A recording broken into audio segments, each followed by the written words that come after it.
안녕하십니까. 토요일에도 불구하고 이렇게 아침 일찍이 저희 뉴로서저리 업데이트에 참석해 주셔서 대단히 감사합니다. 오늘 아침에 존경하는 그 대선배님이신 이인수 교수님, 또 최길수 산대의 명예 교수님을 비롯해서 여러 선후배 선생님들을 뵈니까 대단히 반갑고, 또 이렇게 인사 말씀을 드리게 돼서 저로서는 큰 영광으로 이렇게 생각을 합니다. 서울대학교 의과대학 신경외과 교실에서 주관하는 연수교육인 뉴로서저리 업데이트는 1991년에 처음 시작을 해서 올해로 19번째를 맞이하게 됐습니다. 따라서 그 국내 신경외과 전문 연수교육 프로그램으로는 가장 역사가 깊고, 또 그동안 여러 선생님들께서 적극적으로 많은 도움을 주셔서 발전을 거듭해서 이제는 자타공인하는 알차고 가장 권위 있는 연수 교육으로 자리 잡았다고 자부를 하고 있습니다. 올해는 특히 그 뇌종양 중에서도 신경 교정의 최신 치료와 특히 경추를 비롯한 척추 질환 수술에 대해서 논의하고자 합니다. 국내 연자 모두 이 분야에 특히 권위 있는 분들을 모셨고, 외국 연자로는 여러분 잘 아시는 뇌종양 암 치료의 권위자인 UCSF의 수잔 챙 선생님, 그리고 또 미국 워싱턴 대학의 경추술의 대가로 이분은 정형외과 교수신데요, 한국계에 있습니다. 리우 선생님, 또 그리고 프랑스의 디종 대학의 보랭 교수님을 모셔서 오늘 그 연수 교육을 진행하려고 이렇게 합니다. 특히 그 리우 교수님은 그 한국계 미국인으로서 한국말도 잘하십니다. 그래서 아마 강의 시간에 한국말과 영어를 같이 섞어서 여러분이 그 알아듣기 쉽게 아마 강해 주실 거로 이렇게 기대를 합니다. 많이 경청해 주시고 질문 토의도 활발히 하셔가지고 뜻있는 연수 교육이 됐으면 하는 바람입니다. 다시 한번 참석해 주신 여러분께 감사한 말씀을 드리고요. 또 바쁘신 시간 중에도 강의 청탁에 응해 주신 김성태, 윤환중, 정청기, 김기정, 박철 교수님께도 진심으로 감사를 드리고 간단하게나마 이상으로 인사 말씀에 대신하고자 합니다. 감사합니다. 그럼 이어서 바로 이제 프로그램 시작하도록 하겠습니다.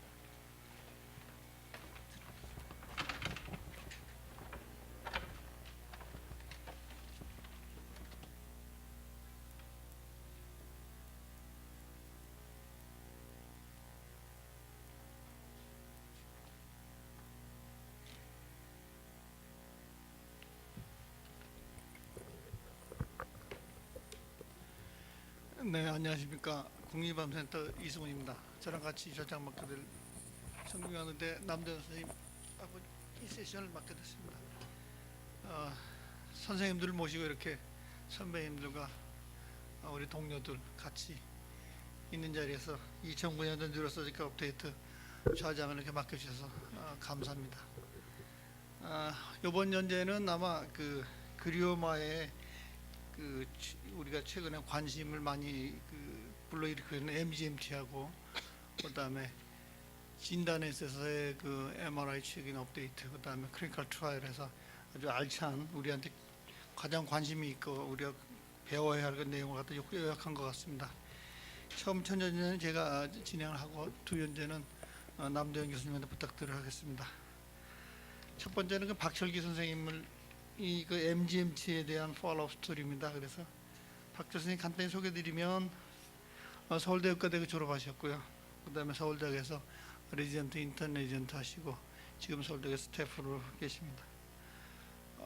최근에 그 그리오마 쪽에서 상당히 두각을 나타낸 연구를 많이 하고 우리 저 브레인 튜머 쪽에 앞으로 큰 제목이 될 그런 우리 박철기 선생님한테 좋은 강의를 부탁하도록 하겠습니다.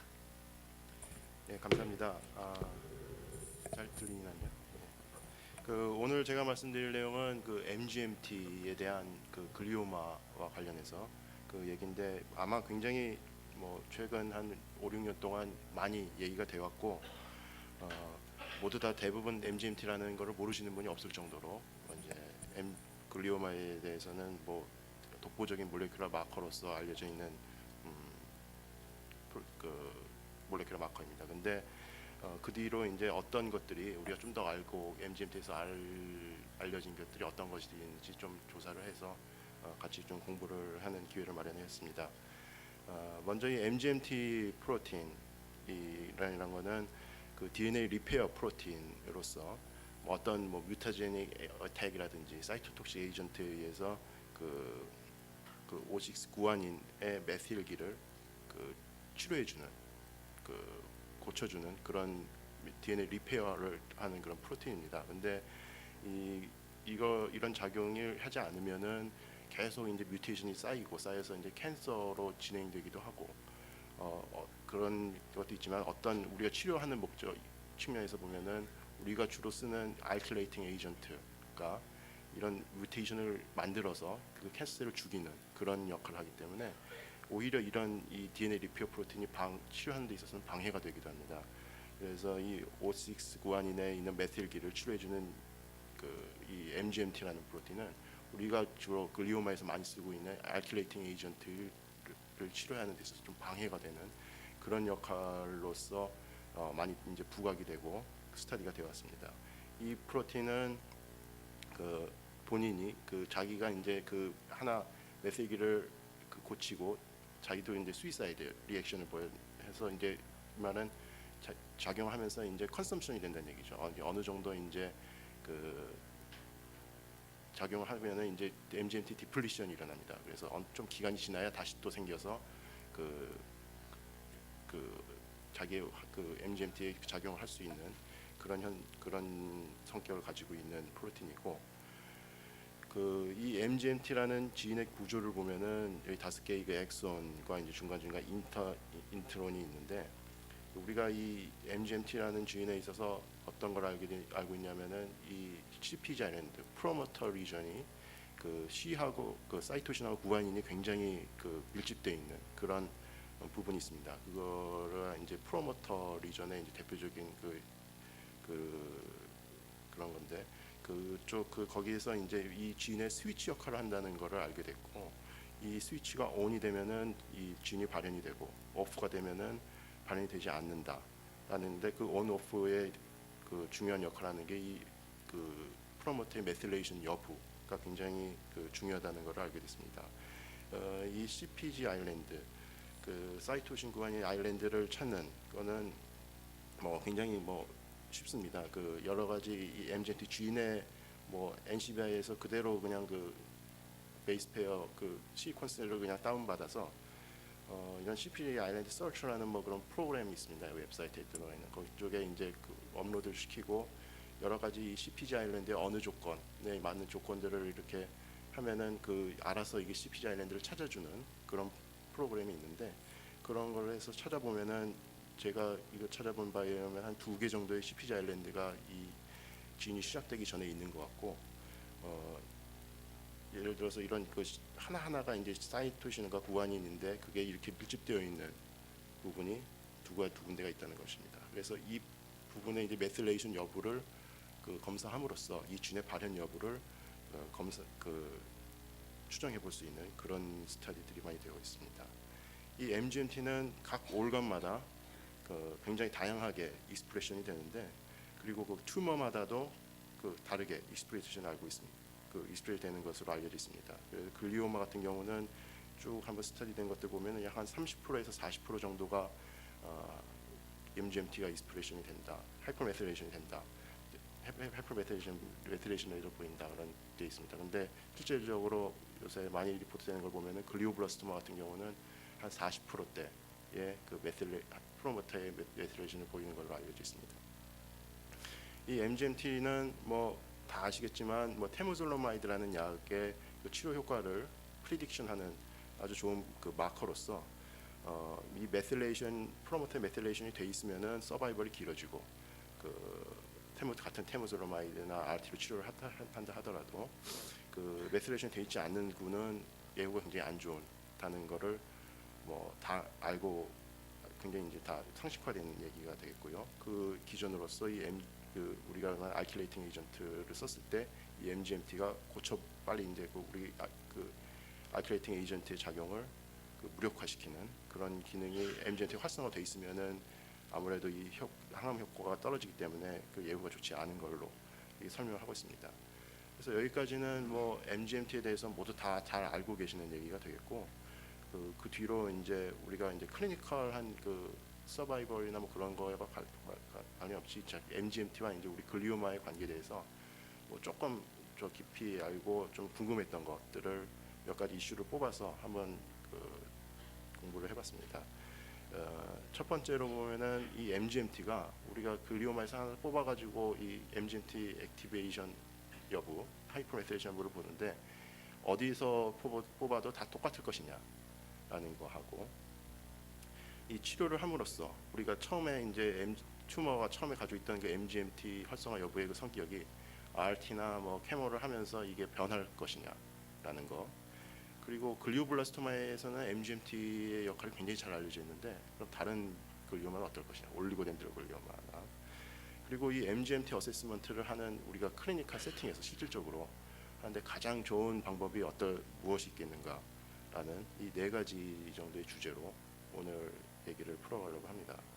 첫 번째는 그 MGMT의 그 종양 내부에서 이제 아주 호모지니어스하게 잘 분포돼서 이제 어디서 뽑아도 이 종양 MGMT 액티베이션 여부를 보면은 이 종양 전체를 대변할 수 있느냐 그런 건데, 그거에 대해서 뭐 논문이 하나가 있더라고요. 2007년에 나온 논문인데 그 25명의 아나플라스틱 에스트로나 글리오블라스토마 환자를 대상으로 스테레오택틱 바이옵시를 두 군데에서 네 군데를 각각 타겟팅을 따로 해가지고 샘플을 다 했습니다. 그래서 각각 샘플마다 MGMT 메실레이션 여부를 그 메실레이션 스페시픽 PCR 또 시퀀싱 이뮤노히스토케미스트리로 검사를 했더니 결론적으로 말하면 다 똑같더라. 그런 겁니다. 그래서 어느 튜머 어느 부분에서 그 샘플을 해도 이 MGMT의 튜머가 이제 그 MGMT 액티베이션 된 튜머냐 아니냐라는 것을 대변해 줄 수 있는 그런 샘플이 이제 될 수 있다는 거죠. 그래서 뭐 이런 스터디는 뭐 다시 하기는 어려울 것 같습니다. 다 신경외과 의사로서 스테레오택틱 바이옵시를 여러 군데 이렇게 하기가 뭐 윤리적으로도 그렇고 굉장히 좀 번거로운 일이 되기 때문에 스터디가 굉장히 어려워서 다시 리피트하기는 좀 어려울 것 같은데, 어쨌든 굉장히 정확한 스터디 디자인으로서 증명된 것이기 때문에 믿어도 될 것 같습니다.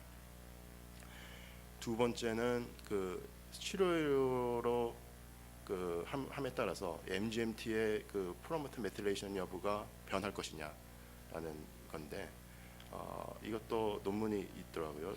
작년에 나온 논문인데 10명의 글리오블라스토마 환자들을 가지고 치료 전과 치료 후 리커를 했을 때 샘플과 처음에 치료하기 전에 샘플을 비교를 한 것입니다. 그래서 보시면은 중간에 뭐 다양한 치료를 했습니다. 뭐 방사선 치료도 하고 케모테라피도 여러 가지를 했는데 보면은 대부분은 이렇게 변하지가 않는 것 같은데, 일부 변하는 메실레이션 스페시픽 PCR에서도 언메실레이션에서 메실레이션으로 된 환자가 10명 중 2명이 있었고, 시퀀싱을 했을 경우에 이제 뭐 이건 조금의 차이가 있어도 변화가 있는 거 감지할 수 있지만 클리니컬 시그니피컨스는 확실치는 않은데 어쨌든 변화가 있긴 있는 것으로 나와서 뭐 아주 흔하게 일어나는 일은 아니지만 변화가 있을 수 있을 것이다라는 결론을 이 논문에서 냈고, 그럼 이 변화가 왜 일어나는 거냐라는 그 설명을 뭐 치료를 함으로써 그 치료 자체가 이제 메실레이션을 인듀스 주는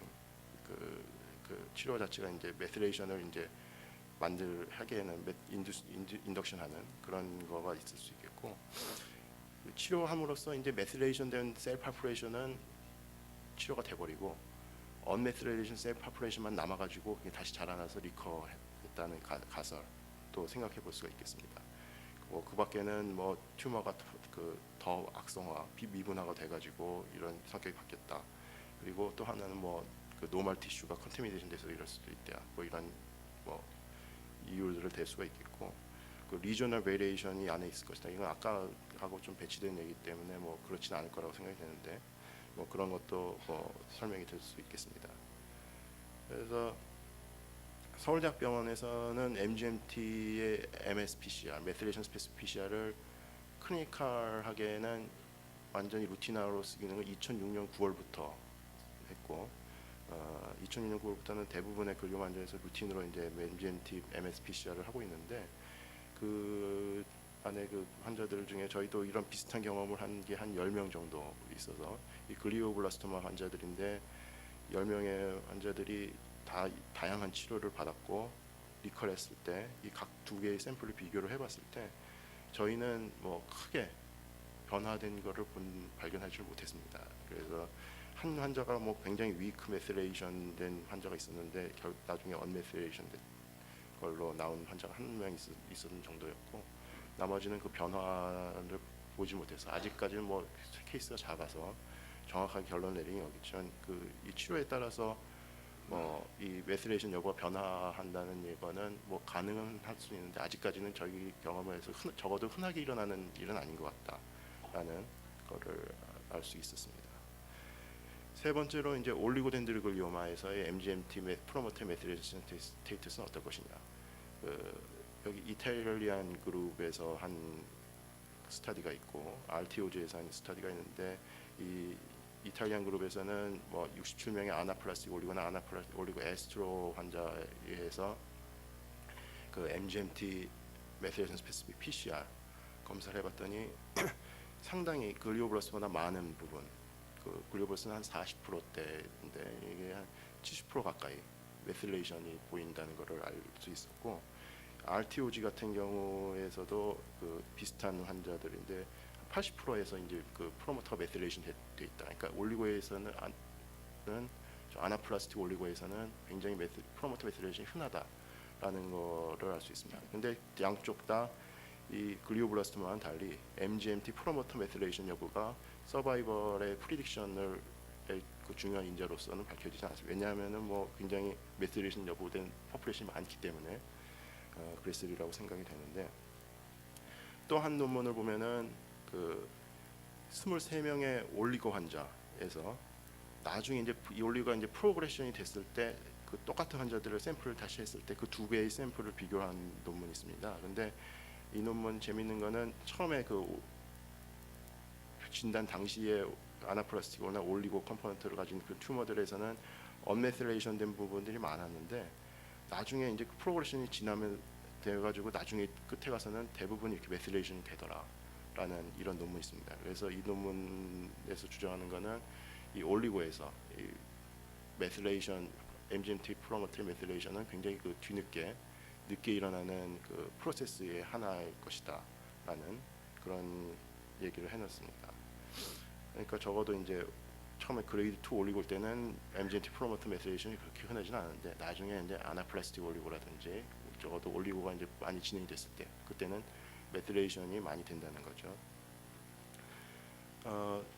서울대학병원에서도 그 올리고 컴포넌트 있는 그레이드 3 글리오마 환자들에 대해서 뭐 많지는 않지만 그 검사를 했습니다. 했는데 저희는 희한하게도 이 올리고 컴포넌트가 들어간 튜머들은 MGMT 메실레이션, 프로모터 메실레이션이 100%로 다 나왔습니다. 그래서 아나플라스 에스트로 같은 경우는 뭐 10명 중 6명 정도만 메실레이션 하는데 올리고 컴포넌트는 뭐 아직 숫자가 좀 뭐 19명, 7명이면 뭐 그렇게 적은 숫자가 아니고 하여튼 뭐 좀 더 모아야겠 하겠지만 이 올리고 컴포넌트에 있어서 이 MGMT 프로모터의 하이퍼 메틸레이션은 굉장히 흔한 그 현상이다라는 것을 알 수가 있었습니다. 마지막으로 이제 MGMT 어세이에 대해서 우리가 임상에서 가장 그 중요하게 쉽게 그리고 간단하면서도 정확하게 할 수 있는 MGMT 검사법이 뭐가 있을 것이냐라는 것을 좀 비교적 길게 얘기하려고 그러는데요. MGMT 검사를 어떻게 하면 제일 좋을 것이냐. 물론 그 프로틴이고 엔자임이고 그러니까 뭐 엔자임 액티비티 어세이를 하면 제일 좋겠죠. 정확하고 그리고 뭐 프로틴 익스프레션이라든지 뭐 메신저 RNA 레벨에서 볼 수도 있겠고 지인 레벨에서 볼 수 있겠는데 이 우리가 뭐 엔자임 액티비티 어세이라든지 뭐 이런 것들은 뭐 실험실에서는 할 수 있는데 우리가 굉장히 복잡하고 클리니컬하게 실용적으로 쓸 수는 없습니다. 그래서 여러 가지 검사법 중에 우리가 쉽게 임상에서 적용할 수 있는 게 이뮤노히스토케미스트리 아주 뭐 널리 모든 검사법에서 쓰고 있는 이뮤노히스토케미스트리에서 프로틴 익스프레션을 보면 제일 간편하고 좋을 것 같고 아까 뭐 말씀드렸던지 프로모터 메틸레이션 여부를 검사하는 방법, 이제 이게 프로모터 메틸레이션 여부가 이제 진 익스프레션을 스위치 온 오프를 한다는 그런 가정하에 간접적으로 이제 보는 거죠. 그런데 뭐 그 방법에 대해서 여태까지 많이 알려져 온 거는 메틸레이션 스페시픽 PCR이고 가장 스탠다드 방법으로 알려져 있습니다. 그래서 이 방법이 있고, 그 이제 마지막에 말미에 말씀드릴 게 메틸레이션 스페시픽 MLPA라는 검사법이 있는데, 이 검사법에서 마지막에 좀 말씀드리려고 합니다. 근데 먼저 이슈가 되는 거는 이 메틸레이션 스페시픽 PCR을 검사를 하면은 스탠다드가 좋은데 이게 조금 복잡해요. 약간 복잡하고 손도 많이 타고 아주 큰 병원 아니면은 중소병원에서 간단하게 하기가 좀 어렵습니다. 그래서 많은 사람들이 이뮤노히스토케미스트를 가지고 어떻게 좀 해볼까 하는 거를 많이 그 논문도 많이 나오고 해봤는데, 이거에 대한 논란이 굉장히 있어 왔습니다. 그래서 이 결론이 어떻게 났는지 먼저 보도록 하겠습니다.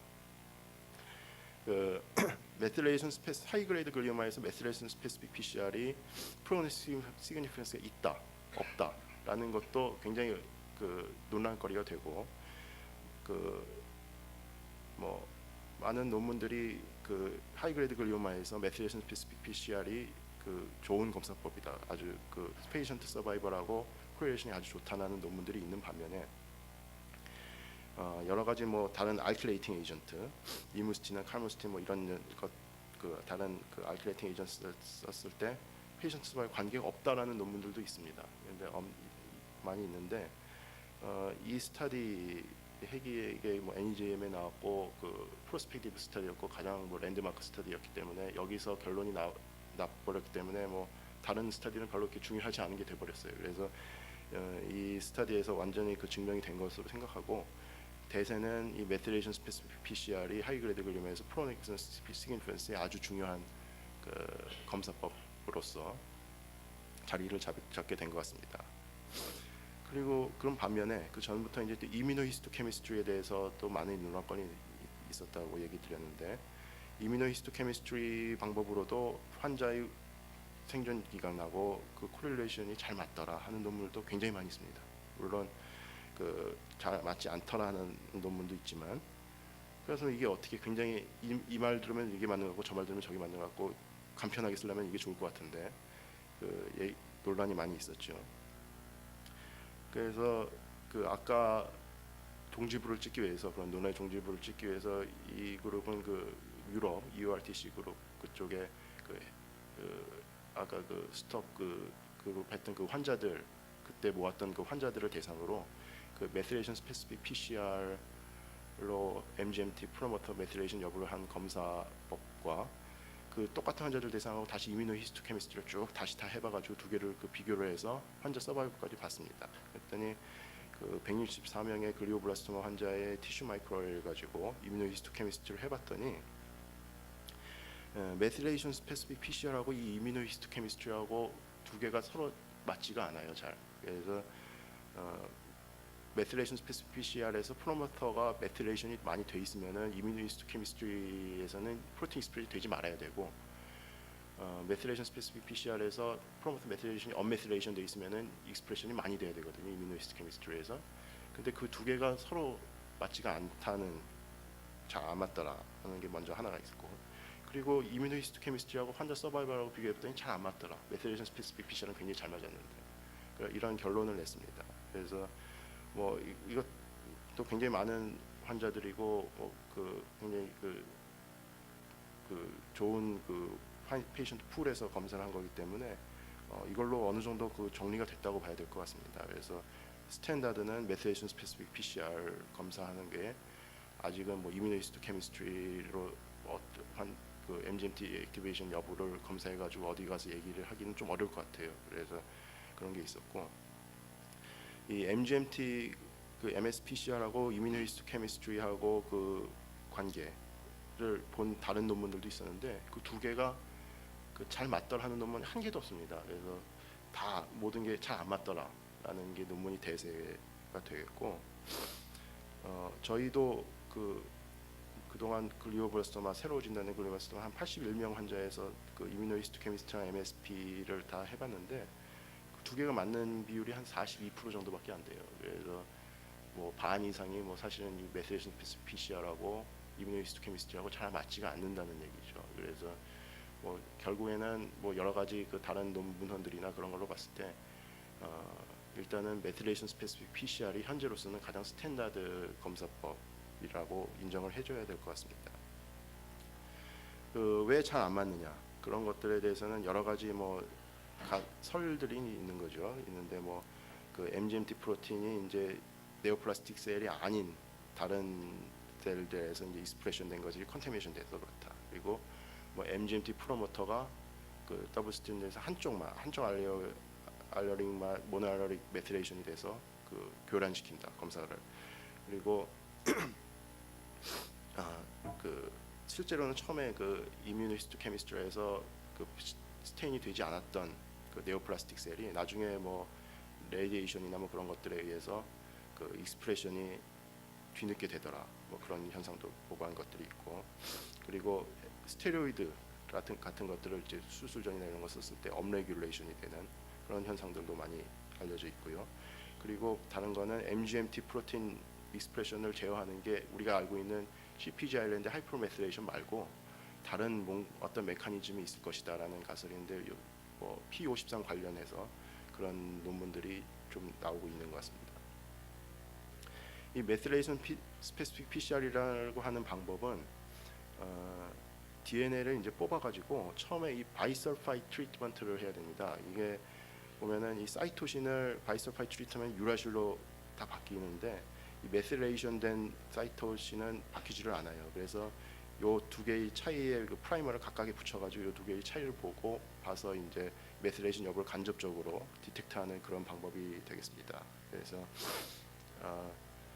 그런데 실제로 이 메틸레이션 스페시픽 PCR은 문제점이 이 바이설파이트 트리트먼트가 굉장히 좀 그 잘 될 요새 키트가 뭐 작은 게 나와서 잘 되기도 하지만 그 잘 안 되는 경우가 꽤 있어요. 그러니까 그 컨버전이 잘 안 되는 거죠. 컨버전이 딱 100% 잘 돼주면 좋겠는데 요 트리트먼트에 바이설파이트 트리트먼트에 그 문제가 있을 수 있다라는 거 하고 DNA 양이 뭐 비교적 소량이지만 그래도 좀 충분한 양이 있어야 되겠고 네크로틱 티슈 같은 것도 컨테미네이션은 잘 안 나오는 경우가 많고, 그리고 우리가 여러 가지 그 CpG 아일랜드 중에 그 사이토신 구안인 그 모여 있는 부분 중에 이 쉽게 말하면 MSPCR을 한 군데를 딱 잡아서 샘플 검사하는 겁니다. 그래서 그 여러 가지 그 뭐 다양한 부위의 검사를 쭉 시퀀싱하면서 알리는 게 아니라 어느 한 부분을 이제 딱 뽑아서 하는 거기 때문에 그 CpG 다이누클레이드의 그 어세스하는 그런 그 숫자가 굉장히 적다라는 그런 문제가 있고, 그리고 이게 또 문제는 이게 정량적인 그 퀀터티브 메소드가 아니고 오럴 라인이죠. 메시지 됐냐 안 됐냐 그거 여부만 보이는 겁니다. 그래서 한 증거로 보시면은 이 메틸레이션 여부가 0%에서 100% 있고 중간에 메틸레이션이 CpG 아일랜드의 사이토신 구안인이 메틸레이션이 다 되지는 않거든요. 되게 뭐 25%된 경우도 있고 50%된 경우, 75%된 경우도 있는데 이 어떤 메틸레이션된 이게 그 정도와는 관계없이 이게 극단적인 예입니다만은 100% 또는 0%일 때만 이렇게 그 디텍트가 되는 그런 꼭 이렇지는 않지만 이건 극단적인 예가 되겠고요. 그렇기 때문에 뭐 이 중간에 이런 메틸레이션 정도하고는 이게 검사법이 이걸 디텍트해내지 못한다는 거죠. 그리고 이 검사법이 그 약간 좀 까다로워서 손을 좀 많이 타는 그런 검사법이 돼서 아주 쉽게 하기는 좀 어렵습니다. 그래서 다른 검사 대안으로 하나 나온 것이 이제 멀티플렉스 라이게이션 프로브 앰플리피케이션이라는 MLPA라는 이런 검사법인데, 이거는 어떤 그 DNA 프로브에 이 두 가지의 이제 프로브를 만들어 가지고 그 붙입니다. 그 붙여서 이게 이제 뭐 메틸레이션 스페시픽한 시퀀스를 찾아내는 건 메틸레이션 스페시픽 멀티플렉스 라이게이션 프로브 앰플리피케이션 MLPA가 되는 것이고, 그냥 뭐 지인을 찾아서 할 수도 있는데 이 두 개를 그 프로브를 만들어서 그 붙이고 여기 스토퍼 약 쪽에 이제 프라이머 시퀀스가 있어가지고 붙인 다음에 그 샘플 이제 그 두 개로 동량을 나눠 가지고 하나는 그 요 두 개를 붙이는 라이게이션 반응만 시키고 하나는 그 라이게이션 했다가 요 메실레이션 스페시픽한 부분을 알아채는 그 절단 효소가 있어요. 그 절단 효소를 처리를 해가지고 잘라버리는 겁니다. 그래서 만약에 메실레이션이 된 샘플 같은 경우는 이게 잘라지지가 않고 그대로 쭉 남아 있어서 이 컨트롤 샘플하고 거의 비슷한 정도의 그 PCR 반응이 일어날 수 있을 것이고, 그 메실레이션 스페시픽한 그 절단 효소가 작용을 이제 메실레이션 되지 않은 경우에는 절단해서 잘라버리면은 이게 PCR 반응이 달라지게 되죠. 이 컨트롤하고 비교했을 때 잘 안 일어나게 됩니다. 그래서 이 두 개를 그 샘플 두 개를 나눈 거를 이제 비교를 해가지고 이 메실레이션 레이쇼를 그 구해서 이 프로모터의 메실레이션 여부를 검사할 수 있는 그런 방법이 되겠습니다. 이런 메실레이션 스페시픽 MLPA의 장점은 아까 말씀드린 그 바이설파이트 트리트먼트를 바이패스 할 수 있어서 그 여러 가지 그 테크니컬하게 생길 수 있는 문제점들을 그냥 뭐 방지할 수 있다는 거가 되겠고, 이 그 CPG 아일랜드 다이뉴클레오타이드의 그 각각의 그 시퀀스마다 만들기만 하면은 여러 군데 시퀀스를 동시에 이렇게 검사를 할 수가 있어요. 그리고 메실레이션 레이쇼에 따라서 나오기 때문에 이 메실레이션 뭐 100% 이렇게 쭉 시퀀싱 하는 건 아니지만 적어도 세미 퀀터티브하게 애널리시스를 할 수가 있게 되겠습니다. 그리고 비교적 그 MSPCR보다는 조금 간단하고 하루 만에 검사가 다 가능하고요.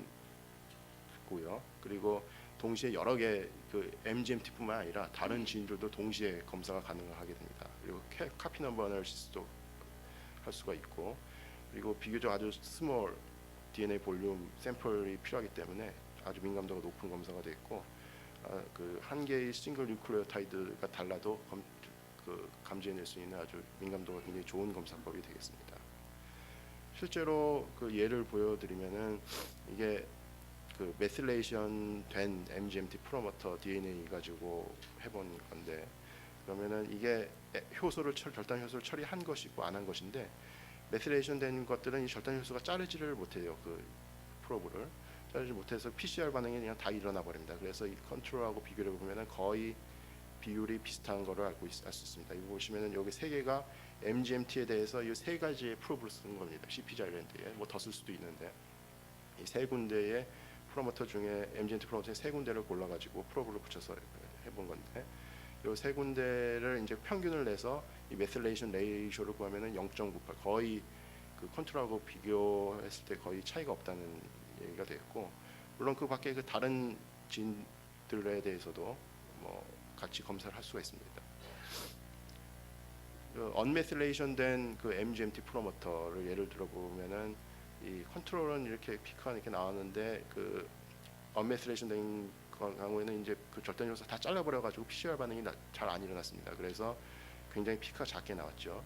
그래서 이 비율의 평균을 구해 보면 0.21로 굉장히 그 낮게 나왔다. 그러니까 이런 식으로 해가지고 그 메실레이션 정도를 약간 세미 퀀터티브하게 그 우리가 알 수 있는 그런 장점이 있는 검사법이 되겠습니다. 이런 논문의 이 MSMLPA하고 MSPCR하고의 그 관계를 조사한 논문이 나왔었습니다. 2007년에 나왔는데, MSPCR에서 메실레이션 여부를 그냥 오럴 난으로 이렇게 본 거하고 MLPA 디텍션을 해서 이 비율을 본 거하고 비교를 해보면은 메실레이션 MSPCR에서 메실레이션 된 부분하고 보면 대충 보면은 여기는 언메실레이션 되는데 0.25 굉장히 낮게 나왔고 0.17, 그리고 이 메실레이션 된 부분은 0.9에서 다양하게 이게 나오는데 적어도 한 0.6 이상이면은 MSPCR에서 메실레이션 됐다고 일치하는 걸로 이렇게 나오는 것 같아요. 그러니까 뭐 이건 뭐 검사해봐서 비교해봐서 알 수 있는 거지만 적어도 이 논문에서는 0.6 이상이면은 MSPCR에서 메실레이션 됐다, 이하면은 언메실레이션 됐다, 이런 것을 기준으로 할 수 있고, 좀 더 정확하게 이렇게 세미 퀀티티브하게 알 수가 있는 그런 메실레이션 비율을 알 수 있는 거가 되겠죠. 저희 이게 잘 안 보이네요.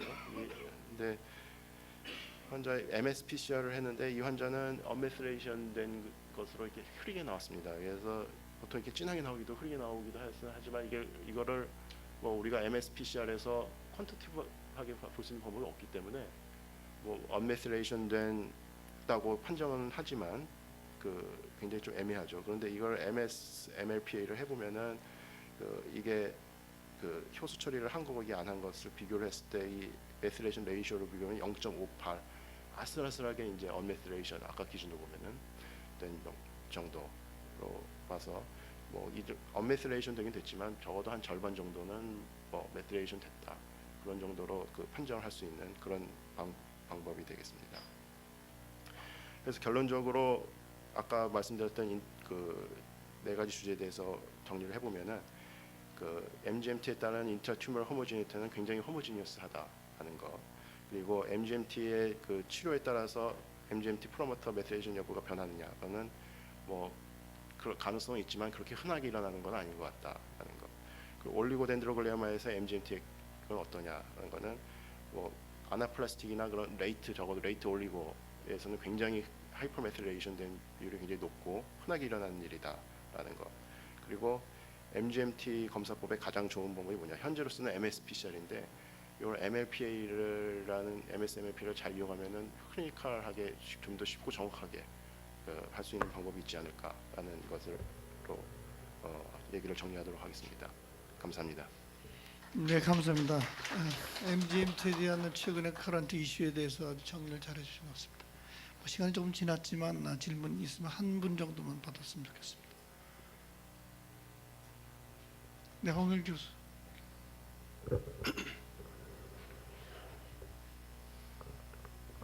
질문 드리겠습니다. 그 아까 PCR이 손도 많이 타고 베리에이션이 많다고 그랬는데 실제 그런 것 같은데요. 그러면은 실제로 되게 검사를 한 번, 두 번, 세 번 어떻게 한 번에서 그냥 결론 내리시는지 두 번, 세 번 반복해서 결론을 내리시는지. 그 처음에는 그 2006년 초반부터 사실 뭐 저희 병리과랑 코아 얘기해가지고 그쪽에 세팅을 했었는데 처음에 좀 몇 달간 고생을 했던 것 같습니다. 그런데 그 뒤로 이제 어느 정도 세팅이 돼가지고요. 그 점점 요새는 이제 한 번 하면 굉장히 잘 나오거든요. 그런데 익숙해지기까지 좀 테크니션이나 이게 좀 기간이 필요한 것 같습니다.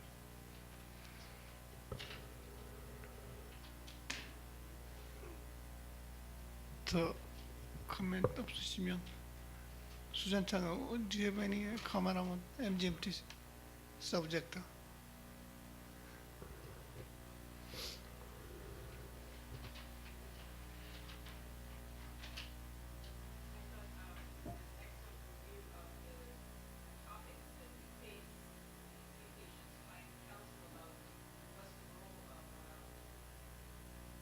Role of MGMT, but I do think that more prospective evaluation of tissues and standardization is really what's critical as we move forward. The other issue about heterogeneity or homogeneity that's been shown so far, a lot of times we don't know where the tissue is coming from when we analyze the specific specimens. And one of the things that we're trying to move forward to, because we know that glioblastoma, for example, has both non-enhancing components and enhancing components. And what would be very interesting is to see if methylation of MGMT is the same between an enhancing component of a GBM as opposed to the infiltrative border. And I don't think that's really been addressed in that kind of detail. So I think that the issue of homogeneity is still something that needs to be addressed as well. But thank you. Thank you very much. 다음 연재로 넘어가도록 하겠습니다. 다음 연재는 성균관 의대 삼성서울병원의 김성태 선생님이 해주시겠습니다. 김성태 선생님은 1988년도에 한양대를 졸업하시고 동병원에서 영상의학과에서 트레이닝을 받으셨고 인하대병원에서 조교수로 근무하시다가 2004년부터 삼성서울병원에서 특히 뇌종양 중에서 뇌교종에 대한 영상 진단과 연구를 진행하고 계십니다. 글리오마의 MR 진단 기법하고 현재 이슈가 되고 있는 글리오블라스토마의 리얼 프로그레션과 수도 프로그레션에 대한 진단 기법에 대해서 발표를 해주시겠습니다. 네, 감사합니다. 네, 안녕하십니까. 삼성서울병원 영상의학과 김성태입니다. 오늘 제가 말씀드릴 내용은 이 글라이오마의 이밸루에이션에 이용되는 그 MR 이미징 테크닉에 관한 간단한 리뷰하고 후반부에는 슈도 프로그레션에 관한 MR 이미징에 대해서 말씀드리겠습니다. 이제 그 컨벤셔널 MRI를 통해 가지고 이 브레인 튜머를 이밸루에이션 하다 보니까 여러 가지 리미테이션들이 있었습니다. 그래서 그런 리미테이션들을 해결하기 위해서 이제 MR 테크닉이 디벨롭되면서 여러 가지 그 메타볼릭 그리고 피지올로지컬한 인포메이션을 줄 수 있는 그런 테크닉들을 이제 브레인 튜머 이미징에 도입을 하기 시작했고, 지금도 계속 그런 것들이 디벨롭되고 계속 도입하고 또 테스트하고 하는 중인 되겠습니다. 우선 이제 튜머 그레이딩은 컨벤셔널 이미징에서 컨트라스트 인핸스먼트가 되느냐 안 되느냐 가지고 그레이드가 높으냐 낮으냐로 구별을 했는데, 그거보다 더 많은 인포메이션을 줄 수 있는 다른 모달리티들이 적용이 되고 있고, 그 다음에 또 이제 튜머의 익스텐트가 과연 어디까지일 것이냐 그런 거에 관한 문제도 MR 이미징에서 연구되고 있습니다. 그리고 이제 가장 헤테로지니어스한 그런 글라이오마의 그런 포커스 중에서 어디가 가장 하이 그레이드 포커스일 것인가를 타겟팅, 어디를 타겟할 것인가를 제시해 줄 수 있는 그런 것들도 연구가 되고 있고, 그리고 이제 뭐 슈도 프로그레션하고 비슷한 이야기겠지만은 이게 과연 뭐 리커런트 혹은 리메인드 튜머냐 아니면은 세라피에 관련된 체인지냐 이런 것들도 연구가 되고 있습니다. 이제 각기 뭐 그런 토픽에 따라서 이렇게 이용되는 프로토콜들이 다루 있긴 하지만 따로 이렇게 제가 명시를 해놨지만 사실은 뭐 이제 멀티모달리티를 다 이용해 가지고 인터프리테이션 하려고 하고 있습니다.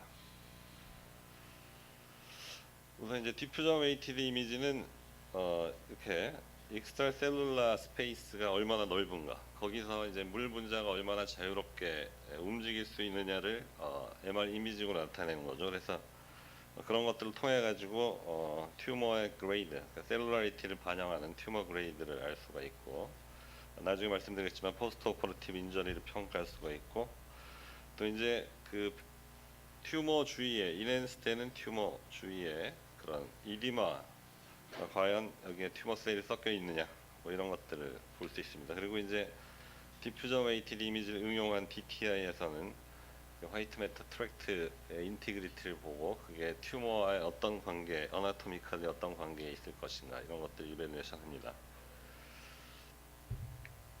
이제 글라이오마 그레이드는 저희가 디퓨전 웨이티드 이미지를 통해서 이밸루에이션 할 수 있는데요. ADC란 거는 이제 이 디퓨전이 얼마나 리스트릭션 되느냐, 그러니까 익스트라셀룰라 스페이스에서 워터의 몰리큘의 움직임이 얼마나 제한적인가, 그 말은 이제 거꾸로 이야기하면은 얼마나 셀룰라리티가 높은 튜머인가 이런 걸 이밸루에이션 할 수가 있습니다.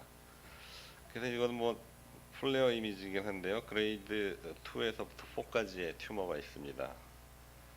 인핸스를 해보면은 인핸스가 서틀하게 브라이트하게 되는 거 순서대로 이렇게 인핸스가 되는데요. 이거는 이제 디퓨전 웨이티드 이미지입니다. 디퓨전 웨이티드 이미지에서는 이 물하고 반대로 이렇게 물처럼 잘 움직이지 못하는 것들이 이렇게 하얗게 보이게 되고요. 그런 걸 우리가 ADC 맵이라는 걸 통해 가지고 이렇게 다크하게 보이는 포션이 물이 잘 움직이지 않는 포션입니다. 그래서 그레이드가 올라갈수록 ADC가 떨어지게 됩니다. 그런데 이제 항상 고민이 되는 게 그 튜머 주위에 이 하이 시그널 인텐시티가 바소제닉 이데마냐 아니면 그 안에 튜머 셀이 섞여 있을 것이냐 이런 것들이 항상 문제가 되는데, 아직까지 그런 거에 대한 이 명확한 해답은 주지 못하고 있습니다. 그래서 뭐 ADC 밸류라든가 또 FA 맵이라든가 이런 FA 밸류 같은 거 이밸루에이션을 해봐도 특별히 구별을 할 수가 없는 것으로 아직까지는 돼 있습니다. 그리고 이제 가장 많이 이용되는 게 퍼퓨전 이미징인데요. 퍼퓨전 이미징은 이렇게 튜머 베슬의 이 엔지오제네시스에 의한 이 튜머 베슬의 이런 그 어레인지먼트가 노멀 베슬에서는 뭐 아테리올, 캐필라리 베인 이런 식으로 되는데 튜머 베슬이 이런 식으로 이렇게 어레인지먼트가 망가져 있습니다. 그래서 이런 걸 통해 가지고 세레브럴 블러드 볼륨이 증가하게 됩니다. 그래서 이것이 아주 그레이딩과 그런 프로그노시스의 중요한 마커가 되는 것으로 되어 있습니다. 퍼프점 ATD 이미징은 이 컨트라스트를 인젝션을 하고 난 후에 컨트라스트가 한 번, 퍼스트 패스라고 그러는데 볼루스로 인젝션을 하고 한 번 이 브레인을 통과할 때 이 컨트라스트 에이전트에서 이 브레인의 시그널이 떨어지는 것을 커브로 나타냅니다. 그래서 이 같은 부위에서 계속 그 시그널 커브를 보면은 이 노멀 화이트 메타에서는 이 정도 떨어지고요. 노멀 그레이 메타 그리고 튜머에서는 굉장히 많이 떨어지는 것을 볼 수가 있습니다. 그거를 이제 저희가 이 축을 타임이라고 그러고 이거를 인텐시티라고 보면 타임 인텐시티 커브라고 부르는데 이걸 거꾸로 뒤집으면은 타임 컨센트레이션 커브가 됩니다. 그래서 이 타임 컨센트레이션 커브에서 나오는 이 면적을 적분을 해서 그 면적을 구하게 되면 그것을 우리가 이제 CBV라고 세리브럴 블러드 볼륨으로 매저를 하게 되는데 이 수치는 절대적인 수치가 아닙니다. 그래서 항상 보시면은 R, CBV 이런 식으로 되어 있습니다. R이란 거는 이제 relative CBV죠. relative CBV로 명명을 하게 됩니다. 그래서 이런 CBV를 통해 가지고 엔지오제너시스의 정도 그리고 베슬의 퍼미어빌리티를 이밸루에이션 할 수 있습니다.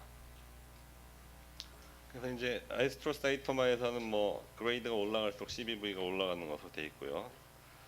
넌 에스트로스테릭 글라이오마에서도 CBV가 올라갈 수 있습니다. 근데 올리고덴드로 글라이오마에서는 이 그레이드가 낮음에도 CBV가 올라갈 수가 있습니다. 그래서 이 올리고덴드로 글라이오마에서는 CBV를 가지고 그레이딩을 하는 것이 어렵습니다.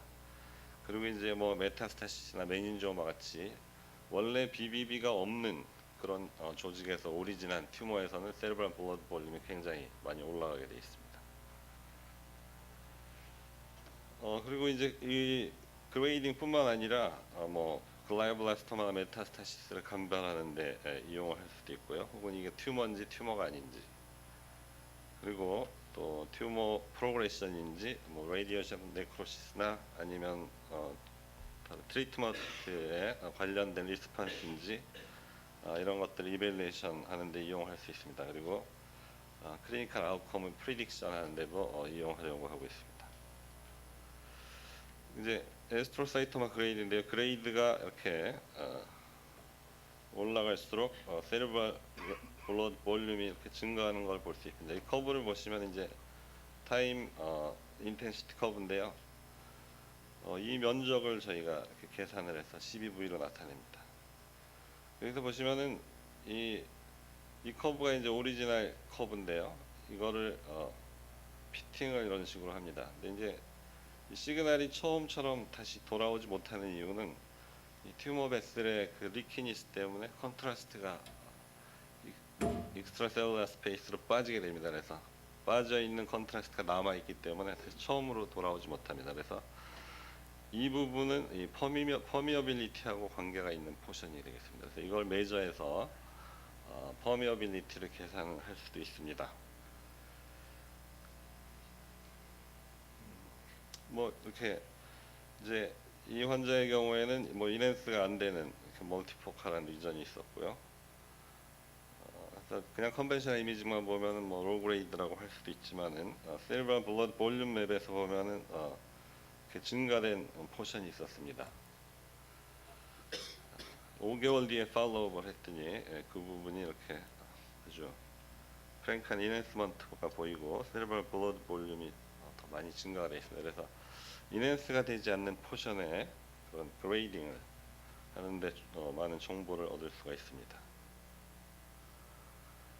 이 경우도 뭐 비슷한 경우인데요. 이 처음에 이니셜 리전인데 리미넨싱 리전이 있었습니다. 뒤쪽에 좀 떨어져서 서트란 인필트레이션이 있었는데요. 이넨스를 볼 수가 없었고, 세레브럴 블러드 볼륨 맵에서 자세히 보면은 이렇게 리미넨싱 리전에 이넨스먼트가 있고 포칼 인필트레이션 하는 에리어에 이렇게 세레브럴 블러드 볼륨이 증가되어 있었습니다. 그러니까 인핸스는 되지 않지만 말리간트 포사이가 인필트러티브 리전 중에 있었고, 이제 앞에 리전을 수술하고 팔로우하는 중에 뒤에 리전이 커지는 걸 볼 수 있습니다. 올리고덴드로글라이오마는 이게 이제 그레이드 2 리전인데도 세리브럴 블러드 볼륨이 이렇게 많이 증가되는 걸 볼 수가 있습니다. 그래서 올리고덴드로글라이오마의 경우에는 세리브럴 블러드 볼륨만 가지고는 그레이딩을 하기가 어렵습니다.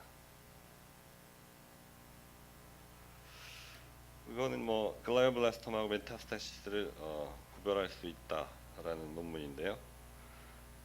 이거는 아까 말한 타임 인텐시티 커브를 뒤집어서 만들어 놓은 타임 컨센트레이션 커브입니다. 그래서 글라이오블라스토마보다는 메타스타시스는 이제 브레인 바깥에서 생긴 리전이기 때문에 퍼미어빌리티가 훨씬 높을 것이다라는 가정하에 그래프를 보시면은 아까 말씀드린 대로 이 피크 하이트를 면적이 이제 세리브럴 블러드 볼륨이라고 그랬기 때문에 피크 하이트를 세리브럴 블러드 볼륨과 관련된 엔지오제네시스로 보고, 그 다음에 이제 리커버리가 얼마나 잘 되느냐 를 가지고 퍼미어빌리티를 봤습니다. 그래서 그래프를 보시면은 메타스타시스의 경우에는 이렇게 리커버리가 잘 되지 않는 그런 걸 볼 수가 있습니다. 그래서 퍼미어빌리티에 관한 인포메이션 통해서 두 가지를 감별할 수도 있다라고 논문입니다. 이제 그거 외에도 트리트먼트 후에 리스판스에 대한 이밸루에이션을 좀 일찍 할 수가 있는데, 글라이오블라스토마 이제 CCRT 후에 팔로우하는 환자였는데 이렇게 1N씩 리전이 생겼습니다. 세리브럴 블러드 볼륨 맵을 보면은 이 주변에 퍼지한 인핸스먼트는 CBV가 올라가 있지 않지만 이 포션은 이렇게 세리브럴 블러드 볼륨이 올라가 있습니다. 그래서 이제 여기에 감마나이프를 시행을 했고요. 감마나이프를 시행한 후에 인핸스먼트를 보는 리전이 더 커졌습니다. 더 커졌지만은 세리브럴 블러드 볼륨 맵에서는 오히려 맵이 감소를 했죠. 세리브럴 블러드 볼륨이 감소했기 때문에 감마나이프 후에 트리트먼트에 의한 그 이펙트로 인핸스먼트가 되는 것으로 생각이 되고, 세리브럴 블러드 볼륨 리스판스는 잘 보이는 케이스로 생각할 수가 있습니다. 5개월 뒤에도 인핸스가 지속되고 있지만, 그러니까 이 두 가지 팔로업 통해 가지고 판단을 해보면은 튜머가 리스판스를 보인 것으로 생각되고, 팔로업을 해보면 이렇게 리전이 없어지는 것을 볼 수가 있습니다. 그래서 그 트리트먼트에 대한 리스판스를 미리 예측할 수 있는 툴이 되겠습니다. 이건 뭐 반대의 경우인데요. 이렇게 브레인 스템에 있는 리전이었고 인핸스가 됩니다. 세리브럴 블러드 볼륨 맵에서 이렇게 도트 라이크 인크리스드 리전이 세리브럴 블러드 볼륨이 증가된 포션이 있고요. 레이디오 서저리하고 팔로우를 했습니다.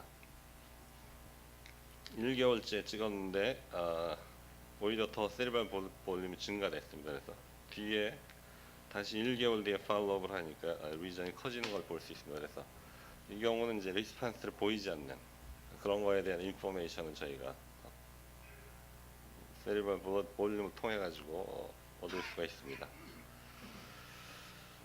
그리고 뭐 올리고덴드로글라이오마인 경우에도 세리브럴 블러드 볼륨만 가지고는 그레이딩이 안 되지만은 이니셜 세리브럴 블러드 볼륨이 이렇게 높았던 그룹이 나중에 애우가 좋지 않더라 이런 식으로 말리그넌 트랜스포메이션을 보이면서 좋지 않다는, 그래서 아웃컴을 프리딕션 할 수 있는 인포메이션으로 사용될 수 있다라고 라는 논문이 있었습니다.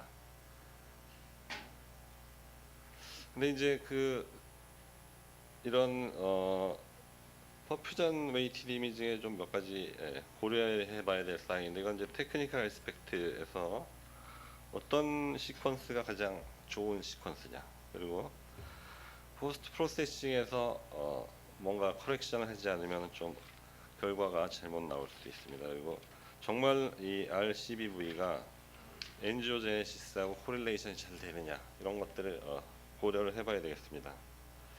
테크니컬 에스펙트로는 뭐 이게 시퀀스는 그레이디언트 에코하고 스핀 에코 시퀀스를 생각해 볼 수가 있는데 지금 현재는 뭐 그레이디언트 에코 시퀀스가 이게 이제 그레이디언트 에코 스핀 에코로 한 건데요. 더 그레이드에 따른 코릴레이션이 잘 된다라고 되어 있습니다. 그래서 저희 지금은 이제 그레이디언트 에코를 통한 퍼퓨전 웨이티드 이미징을 하고 있고요. 그다음에 이제 포스트 프로세싱에서 그 고려해야 될 점은 이렇게 이 튜머 베스를 굉장히 리키하기 때문에 컨트라스트가 빠져나오면서 이 인터스티슘에 쌓이게 됩니다. 이렇게 컨트라스트가 쌓이면 컨트라스트가 가지고 있는 T1 이펙트 때문에 시그널이 이런 식으로 점점 올라가게 됩니다. 그래서 이 커브를 가지고 세리브럴 블러드 볼륨을 재면 이만큼의 포션을 미싱을 할 수가 있습니다. 그래서 언더 에스티메이션이 되는 거죠. 커렉션을 한 맵이 훨씬 다 코릴레이션이 잘 된다. 그래서 이런 포스트 프로세싱에서 커렉션이 필요한 것으로 되어 있습니다. 그리고 뭐 그 엔지오제네시스를 얼마나 잘 나타내느냐는 뭐 이런 논문을 통해 가지고 코릴레이션이 아주 잘 되는 것으로 나와 있습니다. 그래서 그레이드 2와 3에서 CBV 맵을 보시면은 증가돼 있고 증가가 별로 보이지 않는 그런 두 그룹에서 VGF 스테인을 했더니 그레이드 3 튜머 CBV하고 잘 코릴레이션이 된다라는 리포트입니다. 그리고 이제 또 흔히 사용하는 게 스펙트로스코피인데 스펙트로스코피를 통한 글라이오마 그레이딩은 아직까지는 정확하지 않다 이렇게 되어 있습니다.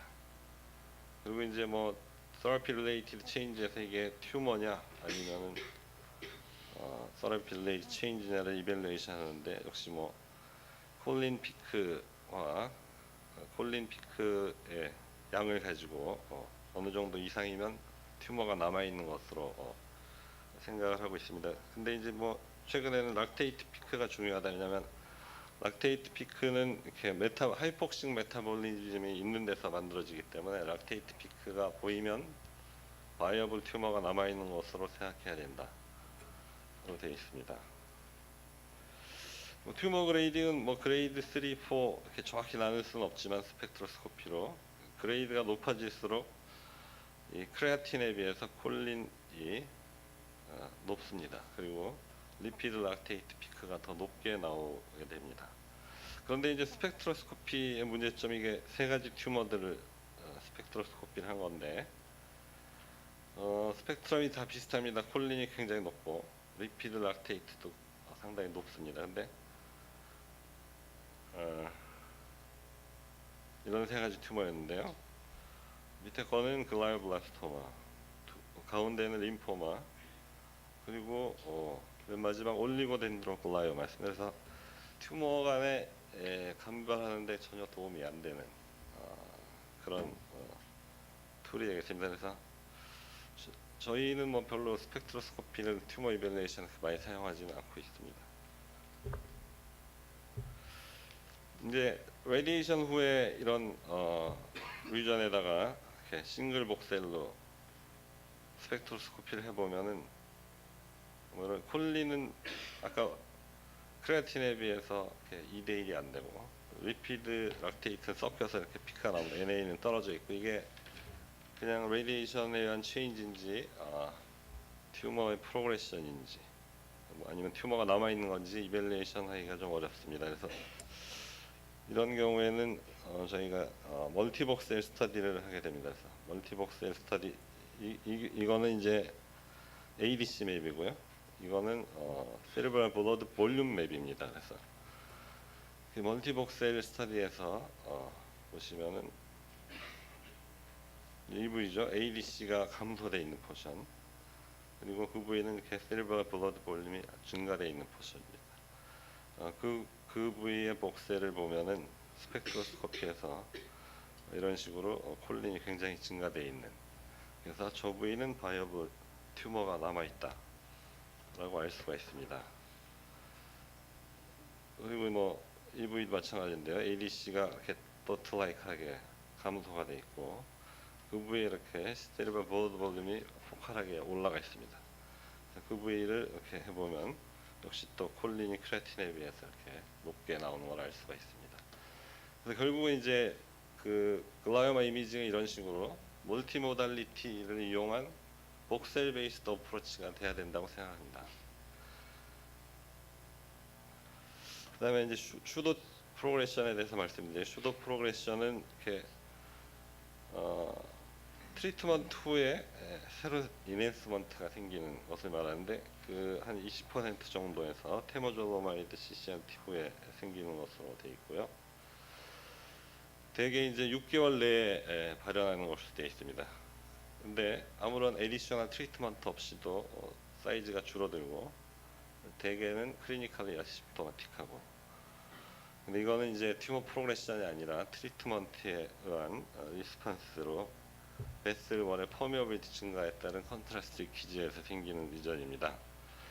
그런데 현재까지는 이게 그런 인핸스먼트가 새로 생겼을 때 이게 슈도 프로그레션인지 아니면 리얼 프로그레션인지를 정확하게 이밸루에이션 해주는 툴이 없습니다. 그래서 여러 가지를 시도하고 있지만은 데피니트한 가이드라인은 정해주지 못했고, 퍼퓨전 웨이티드 이미지는 이게 튜머 프로그레션이라면은 엔지오제네시스와 연관이 돼 있을 거라는 관점에서 퍼퓨전 이미지 웨이티드 이미지도 사용해 볼 만한 툴이라고 생각을 합니다.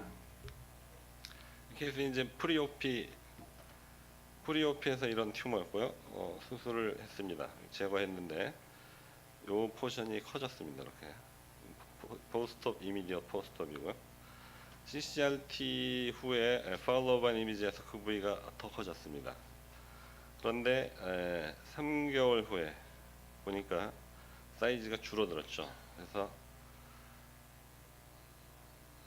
세리브럴 블러드 볼륨 맵을 보면은 처음에 포스트업으로 시행한 데서는 이렇게 세리브럴 블러드 볼륨 증가돼 있었는데 CCRT 후에 인핸스먼트가 커졌지만 그 부위를 보면은 세리브럴 블러드 볼륨 전혀 증가돼 있지 않습니다. 그래서 3개월 뒤에 시행한 데서도 볼륨이 세리브럴 블러드 볼륨이 증가돼 있지 않은 것을 볼 수가 있습니다. 뭐 그래프를 보면은 이 리전은 뭐 이렇게 노멀 그레이 매터에 비해서 굉장히 증가가 돼 있고 점점 노멀 그레이 매터와의 차이가 점점 감소하는 것을 볼 수가 있습니다. 저희 병원에서 최근에 글라이오블라스토마 CCRT 후에 퍼퓨전 이미징 팔로업이 된 케이스들을 모아봤는데 74케이스 중에서 약 33%에서 슈도 프로그레션 보였고요. 대개 84%에서 CCRT 후 1개월 이내 1개월째 찍은 MRI에서 디벨롭이 됐습니다. 근데 그 중에서 이제 퍼퓨전 맵이 있는 그런 환자군을 비교를 했는데 그 N수가 작아가지고 그래프는 제대로 나오진 않지만 RCBV 레이쇼를 1.89로 했을 때 78% 정도의 센시티비티 그리고 한 80% 정도의 스페시피시티를 보였습니다. 그런데 이제 뭐 이렇게 데이터를 보시면 알겠지만 이렇게 굉장히 이 그룹 간의 헤테로지너스가 크고 그룹 간 비교를 했을 때는 큰 차이를 볼 수가 없었습니다. 그래서 N수를 좀 더 늘려서 이밸루에이션 해야 될 것으로 생각이 됩니다. 이제 이 스터디는 아까 말씀드린 대로 이제 이 면적을 세리브럴 블러드 볼륨이라고 했고, 이 세리브럴 블러드 볼륨을 잰 거고요. 그 다음에 이 퍼센트 리커버리, 그러니까 퍼미어빌리티를 반영하는 퍼센트 리커버리에 대해서도 이밸루에이션 했습니다. 그래서 이제 저희가 슈도 프로그레션 중에서 확실한 슈도 프로그레션 중에서 CCRT 후에 136 이렇게 계속 시리얼 팔로업이 있는 시리얼 팔로업 퍼퓨전 웨이티드 이미지가 있는 그룹을 모아가지고 조사를 해보니까 세리브럴 블러드 볼륨이 대부분의 경우에 이렇게 1개월째, 3개월째, 6개월째 계속 떨어지거나 스테이블하게 유지가 됐습니다.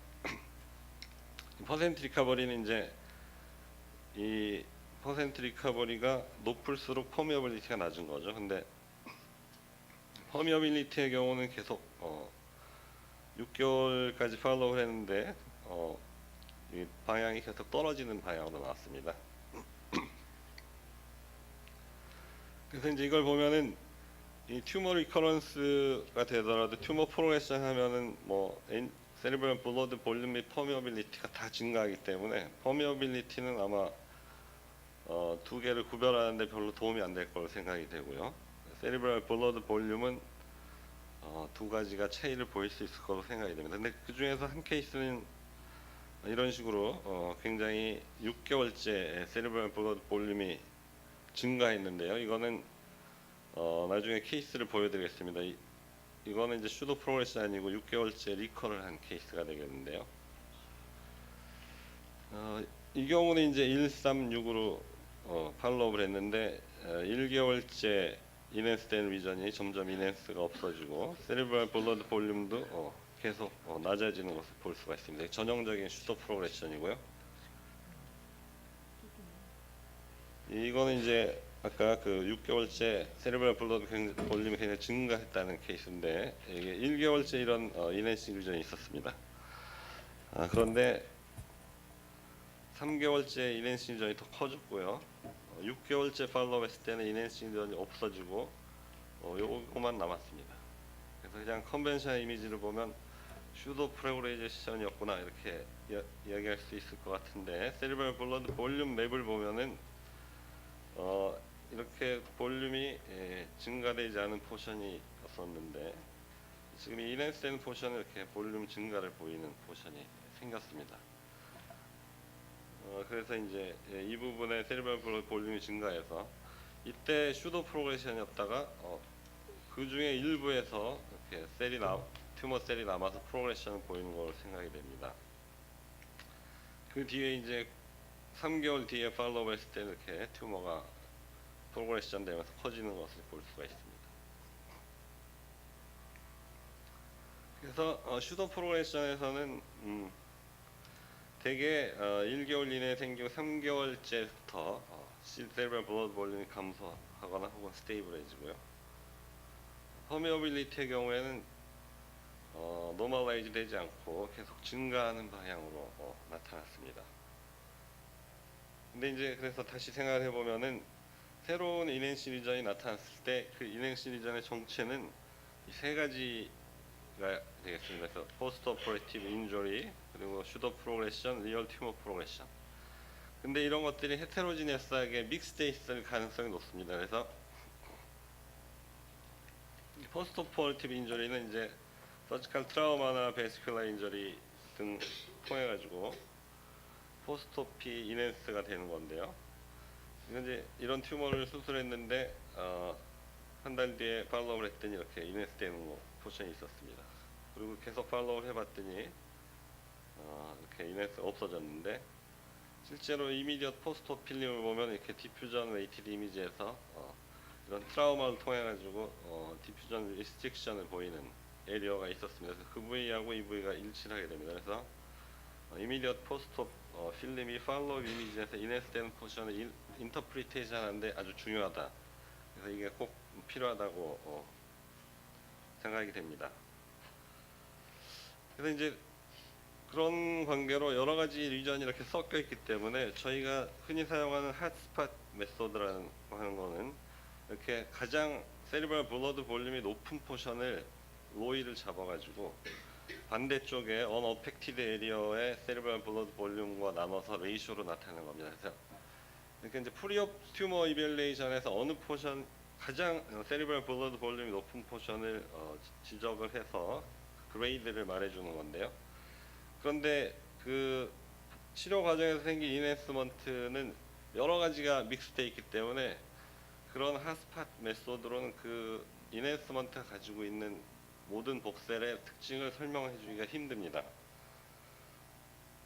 그래서 요즘에 이제 새로 주장하는 것이 히스토그램 어널리시스인데요. 그러니까 이 복셀 안에 이 로이 안에 들어있는 모든 복셀에 이 세리브럴 블러드 볼륨을 이렇게 파퓰레이션으로 나눴습니다. 그래서 세리브럴 블러드 볼륨이 4 이상인 거는 이 파퓰레이션 중에 40% 이런 식으로, 여기는 퍼센트고 이거 세리브럴 블러드 볼륨을 표시했습니다. 그래서 그 튜머의 튜머 내에 세리브럴 복셀들의 세리브럴 블러드 볼륨의 분포를 보는 거죠. 그래서 그 분포를 봤더니 이런 식으로 하이그레이드 튜머, 글라이오블라스토마 같은 경우는 굉장히 헤터로지니어스한 그룹의 셀들이 모여 있더라. 그리고 물론 이제 미디안 값의 세리브럴 블러드 볼륨도 높기도 하지만 굉장히 앞쪽으로 많은 세리브럴 블러드 볼륨이 높은 퍼퓰레이션이 많더라라는 것을 볼 수가 있었습니다.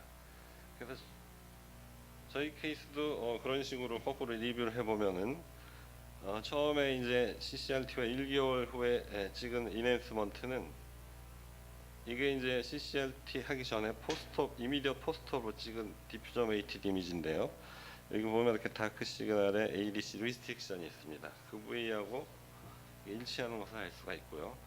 그 다음에 3개월 때 이렇게 커지는 리전은 그런 포스트업 인저리와 슈도 프로그레션이 섞여 있다는 것을 추측을 할 수가 있습니다.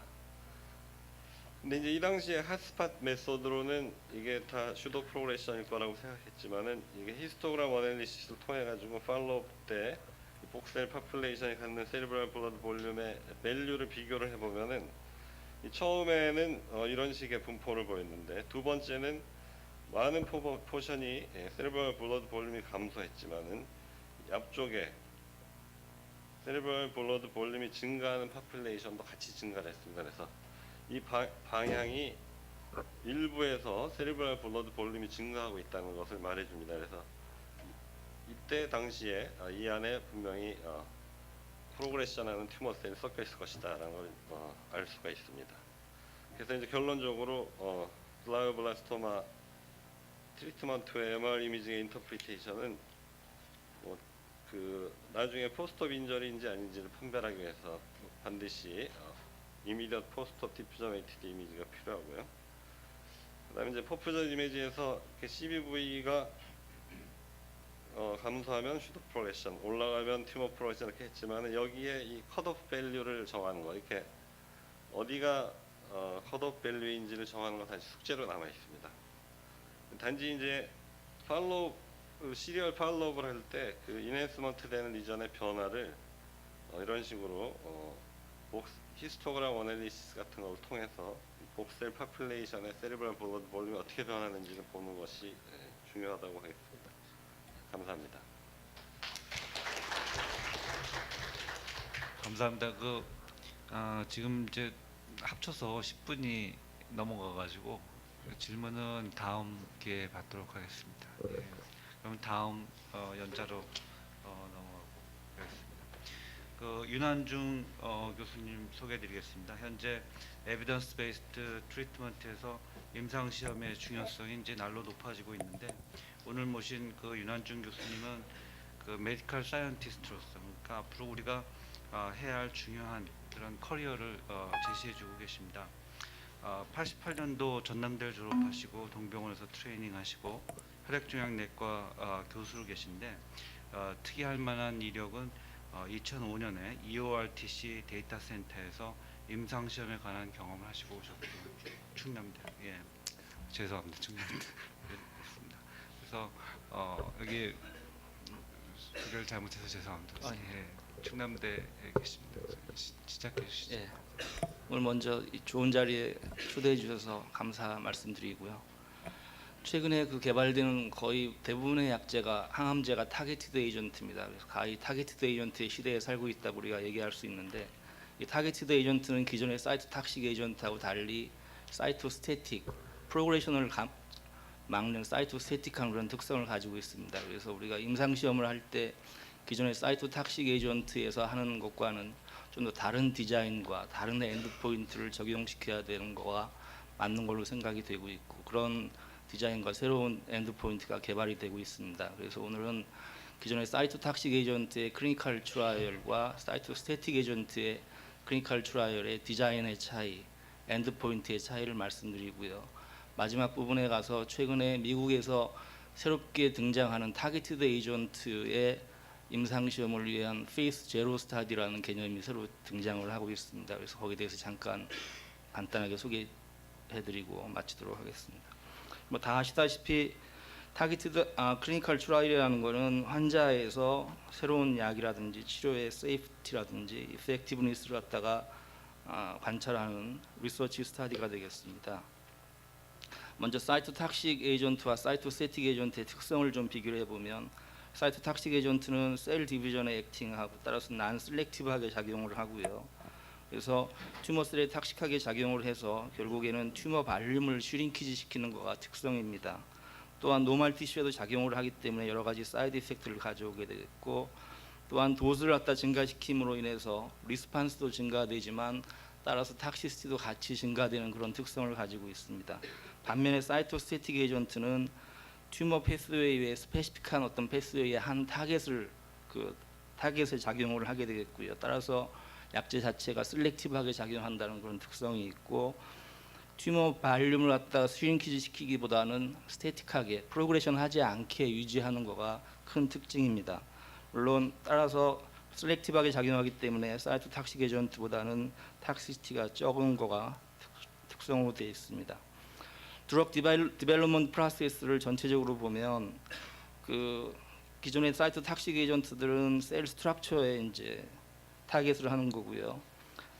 사이토스태틱 에이전트는 셀 그로스의 어떤 하나의 프로세스를 타겟을 하게 되고, 페이스 1 트라이얼에서는 사이토탁식 에이전트는 도스 리미팅 탁시티라든지 MTD 같은 탁시시티를 갖다가 보는 거가 목적이 되겠고, 반면에 사이토스태틱 에이전트는 바이오로직 액티브 도스를 갖다가 얻는 거가 큰 목적이 되겠습니다. 페이스 2에서는 튜머 발륨이 얼마만큼 줄어드느냐, 슈링키지를 얼마만큼 시키느냐를 보는 거가 사이토탁식 에이전트의 목적이 되겠고, 반면에 사이토스태틱 에이전트는 튜머 프로그레션을 억제하는 그런 특성을 가지고 있어서 이벤트 프리 혹은 프로그레션 프리 엔드 포인트를 리스판스 레이트보다는 프로그레션 프리 엔드 포인트를 해서 보게 되겠습니다. 페이스 3에 가서는 양쪽 군 모두 그 사용하는 약제의 세라피틱 베네핏을 보는 거가 페이스 3의 목적이 됩니다.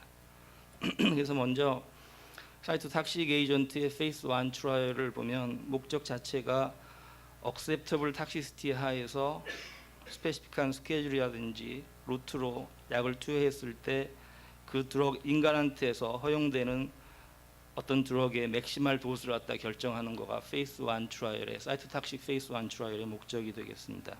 그래서 이 그림을 보시면은 그 페이스 1 사이토탁식 에이전트의 페이스 1 트라이얼을 하는 어썸션을 보면 그 도수를 갖다가 증가시킴에 따라서 리스판스도 증가되고 탁시시티도 증가된다는 이런 어썸션 하에서 어느 정도 이상의 레벨의 도수를 올리게 되면 맥시멀 탈러레이트 톡시시티가 나타나게 됩니다. 그래서 더 이상 약을 올릴 수가 없게 되죠. 그래서 이때 나타나는 맥시멀 탈러레이트 톡시시티를 갖다가 도스 리미팅 톡시시티라고 얘기를 하고요.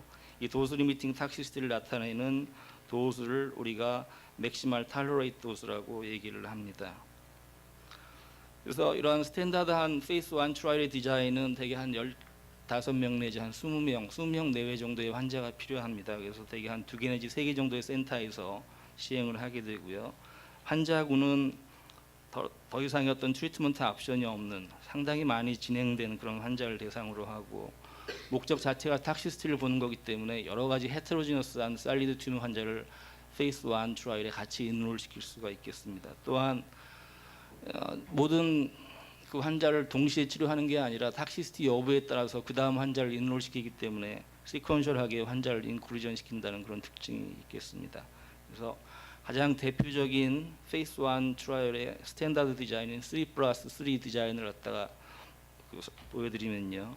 어떤 특정한 도수 레벨에서 3명의 환자를 먼저 인롤 시켜서 3명 중에서 1명에서도 도수 리미팅 탁시티가 나타나지 않으면 다음 도수로 진행을 합니다. 반면에 1명에서 도수 리미팅 탁시티가 나타나면 3명을 더 인롤 시키고요. 그 3명 중에서 1명도 DLT가 나타나지 않으면 다음 도수로 이행을 하고, 1명 이상에서, 다시 말해서 6명에서 2명 이상 DLT가 나타나면 그 도수가 바로 맥시멀 탈러레이트 도수가 되고, 그 맥시멀 탈러레이트 도수보다 한 단계 아래의 도수가 페이스 2 트라이얼에서 사용할 수 있는 레커멘디드 도수로 레커멘데이션을 합니다. 그리고 처음부터 3명 중에서 2명 이상에서 DLT가 나타나면 바로 그 도수가 MTD가 되겠습니다. 그래서 이 디자인이 아주 스탠다드한 페이스 1 트라이얼의 디자인이 되겠습니다. 반면에 사이토 스태틱 에이전트는 맥시멀 억셉터블 탁시시티에서 그 타겟이 맥시멀하게 모듈레이션 되지는 않습니다.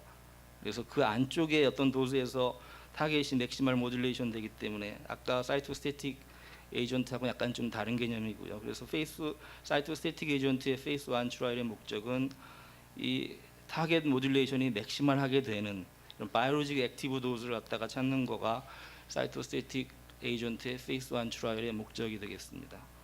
그래서 이 타겟 모듈레이션 여부를 봐야 되기 때문에 그 티피컬한 사이토탁식 페이스 1보다는 좀 더 많은 환자가 필요하게 되겠고, 또 타겟을 익스프레션한 환자를 인롤 시켜야 되겠죠. 그래서 대개는 싱글 튜머 타입의 환자를 인롤 시켜야 되겠고, 그다음에 어떤 타겟 모듈레이션의 컷 오프 밸류는 어떤가 하는 거가 우리가 알아야 될 거고요. 그다음에 이펙트를 나타내는 최소한의 퍼센티지를 갖다가 우리가 얼마로 정해야 될 것이냐에 따라서 그 다음 도수 레벨을 갈 것인지 말 것인지 결정하기 때문에 이런 것들이 필요하겠습니다. 일반적으로 도수 에스컬레이션 스킴을 사용하는 것은 사이토탁식 에이전트와 거의 동일하겠습니다. 그래서 그 사이토스태틱 에이전트에 의한 페이스 1 트라이얼 같은 경우에는 타겟 모듈레이션 여부를 봐야 되기 때문에 여러 가지 그 튜머 바이옵시도 해야 되고 여러 가지 검사, 바이오로직한 검사들이 필요합니다. 그래서 그런 어세이들이 상당히 재현성이 있어야 되고 밸리데이션이 있어야지만 우리가 밸리디티를 가지고 페이스 1 트라이얼을 시행할 수가 있겠고, 다음에 또 하나 이제 전제가 되는 거는 그 타겟이 모듈레이션 되는 거가 클리니컬 베네핏하고 연결이 돼야 된다는 그런 증거가 있어야 되겠죠. 그래야지 우리가 타겟 모듈레이션을 타겟으로 해서 페이스 1 트라이얼을 시행을 할 수 있겠습니다. 그래서 페이스 1 트라이얼의 엔드 포인트를 보면 사이토탁식 에이전트는 탁시시티, 도스 리미팅 탁시시티하고 MTD를 구하는 거가 엔드 포인트라고 그러면, 물론 사이토스태틱에서도 탁시시티가 엔드 포인트가 될 수 있겠지만 그 이외에도 타겟이 어느 정도 이니비션 되는지, 다음에 액티비티를 나타내는 다른 서러게이트 마커의 어떤 변화를 갖다 엔드 포인트로 볼 수도 있겠고, 아니면 플라즈마 레벨을 엔드 포인트로 볼 수도 있겠습니다.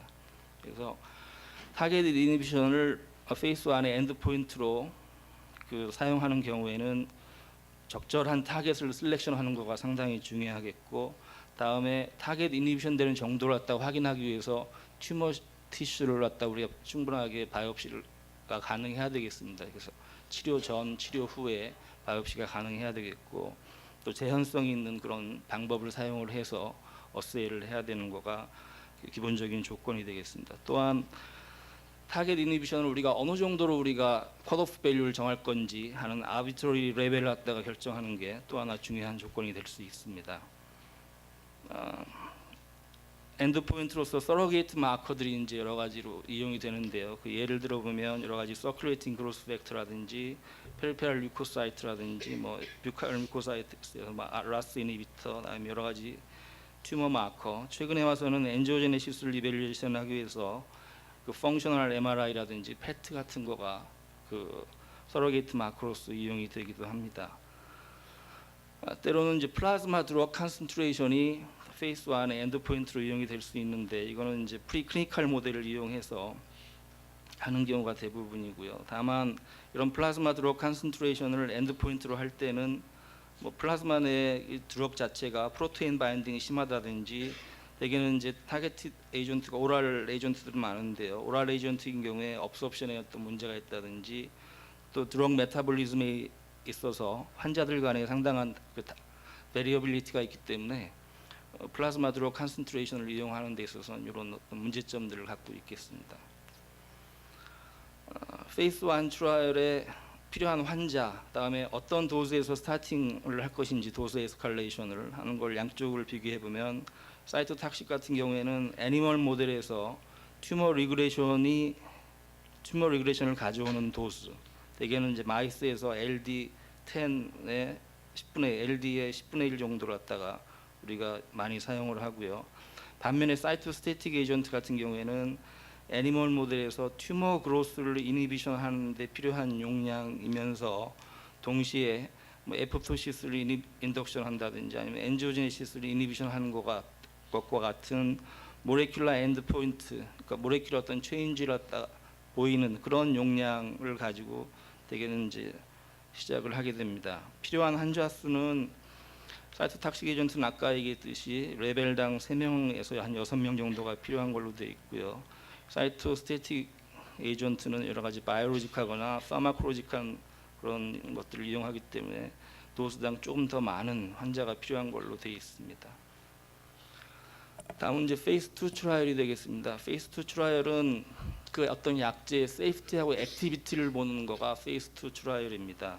그래서 어떤 픽스 도스에서 그 약제의 세이프티와 액티비티를 보게 되고 어떤 스페시픽한 튜머 타입에서 그 액티비티를 보게 되는 거죠. 아까는 헤테로지니어스하게 여러 그 튜머 타입을 인롤 페이스 1에서는 했는데 여기서는 스페시픽한 튜머 타입에서 하고 대개 한 20에서 80명 정도 통계학적으로 이 정도의 환자가 필요한 걸로 되어 있고요. 페이스 2의 궁극적인 목적은 여기서 액티비티를 보이면 라지 페이스 3 트라이얼로 이행을 할 것인지 말 것인지를 결정하는 거가 페이스 2 트라이얼의 가장 중요한 목적입니다. 그래서 액티비티를 보이면 페이스 3 트라이얼로 넘어가고요. 그렇지 않으면 2단계에서 드럭 디벨롭먼트가 이제 중지되는 거죠. 이제 그 약을 디스카드하게 됩니다.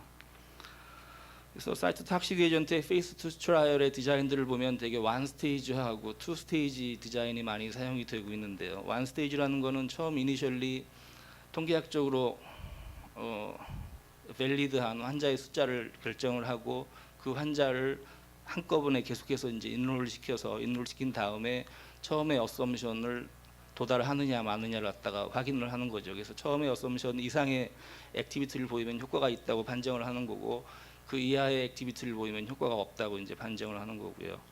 반면에 2스테이지는 어느 일정한 환자 수를 갖다가 처음 스테이지에서 인롤을 해서 그 인롤 시키는 환자 중에서 어느 정도 레벨 이하의 환자가 리스판스를 보이지 않거나 보이지 않으면 이제 효과가 없다고 버리는 거고 더 이상 진행을 하지 않고요.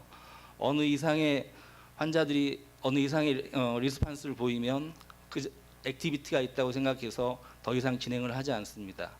그 두 중간 사이에 어떤 리스판스를 보이면 다시 세컨 스테이지로 진행을 해서 예정된 세컨 스테이지 환자를 인롤 시켜서 전체를 대상으로 해서 액티비티를 평가하고 어썸션 된 것보다 좋은 액티비티를 보면 효과가 있다 그러고 반대인 경우에는 이제 디스카드를 하게 되는 그런 그 클리니컬 트라이얼 디자인이 2스테이지 디자인이 되겠습니다. 이 2스테이지 디자인을 하는 근본적인 목적은 그 인액티브한 드럭을 환자한테 더 많이 노출시키는 것을 최소화하자. 그래서 인액티브한 드럭을 가지고 많은 환자를 치료하는 것보다는 아예 처음부터 액티비티가 없으면 퍼스트 스테이지에서 디스카드하자 하는 거가 이제 가장 중요한 목적이 되겠고요. 따라서 전반적으로 1스테이지보다는 2스테이지에서 임상시험에 필요한 토탈 페이션트 넘버가 줄어들게 되는 그런 현상을 우리가 이제 얻을 수가 있겠죠.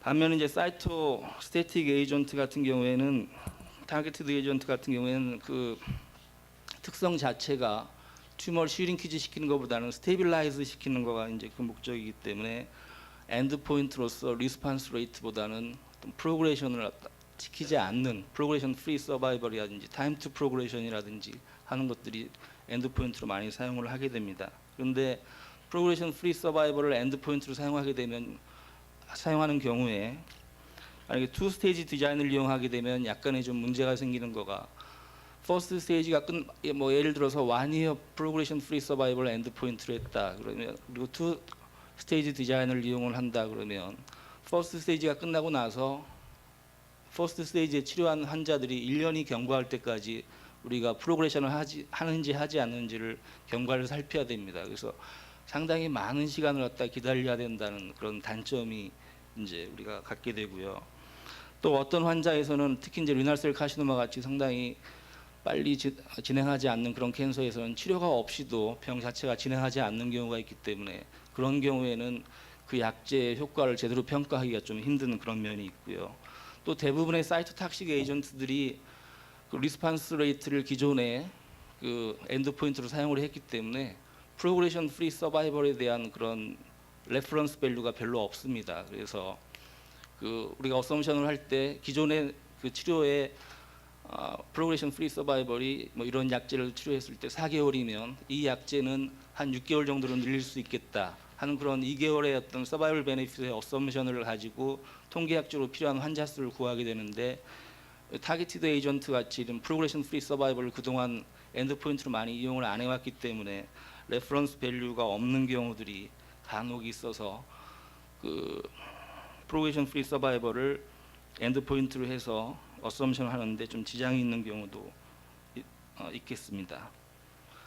그래서 엔드 포인트를 보면 사이트 탁식 에이전트는 프라이머리 엔드 포인트로서 그 튜머 리스판스 얼마만큼 사이즈가 슈링키지가 되느냐를 이제 보는 거죠. 그래서 WHO 크라이테리아하고 리시스트 크라이테리아가 많이 사용이 되고요. 반면에 사이토 스태틱 에이전트 같은 경우에는 얼마만큼 디지가 스테이블하게 유지되느냐, 스테이블 디지 레이트, 프로그레션 프리 서바이벌, 타임 투 프로그레션, 프로그레션 레이트 모두 다 같은 개념의 그런 엔드 포인트가 되겠습니다. 그러면 페이스 2 트라이얼에서는 어떤 디자인, 사이트 스태틱 에이전트에서는 어떤 디자인을 많이 이제 이용하느냐에 대해서 살펴보도록 하겠습니다. 첫 번째가 원 스테이지 싱글 암 디자인입니다. 이거는 사이트 탁식 에이전트를 위해서 그동안 널리 사용됐던 보편적인 그런 디자인이죠. 그래서 레퍼런스 밸류가 어떤 다른 지금까지 스탠다드 트리트먼트를 사용했을 때 그 몇 퍼센트의 프로그레션 프리 서바이벌이 있었다. 그러면 우리가 새로 시험을 하려고 하는 약은 얼마만큼의 더 게인을 갖다가 어썸션 할 거냐 하는 거에 따라서 뭐 예를 들면 기존의 스탠다드 뭐 어떤 다른 약으로 치료했을 때 원이어 프로그레션 프리 서바이벌이 5%인데 새로운 약은 우리가 20%의 프로그레션 프리 원이어 프로그레션 프리 서바이벌을 어썸션 한다.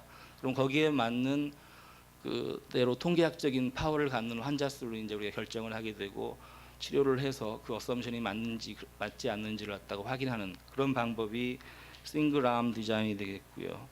그다음에 싱글 암 디자인이면서 투 스테이지인 경우 아까 말씀드렸죠. 여러 가지 시간이 좀 많이 걸린다는 그런 단점이 있고 그렇기 때문에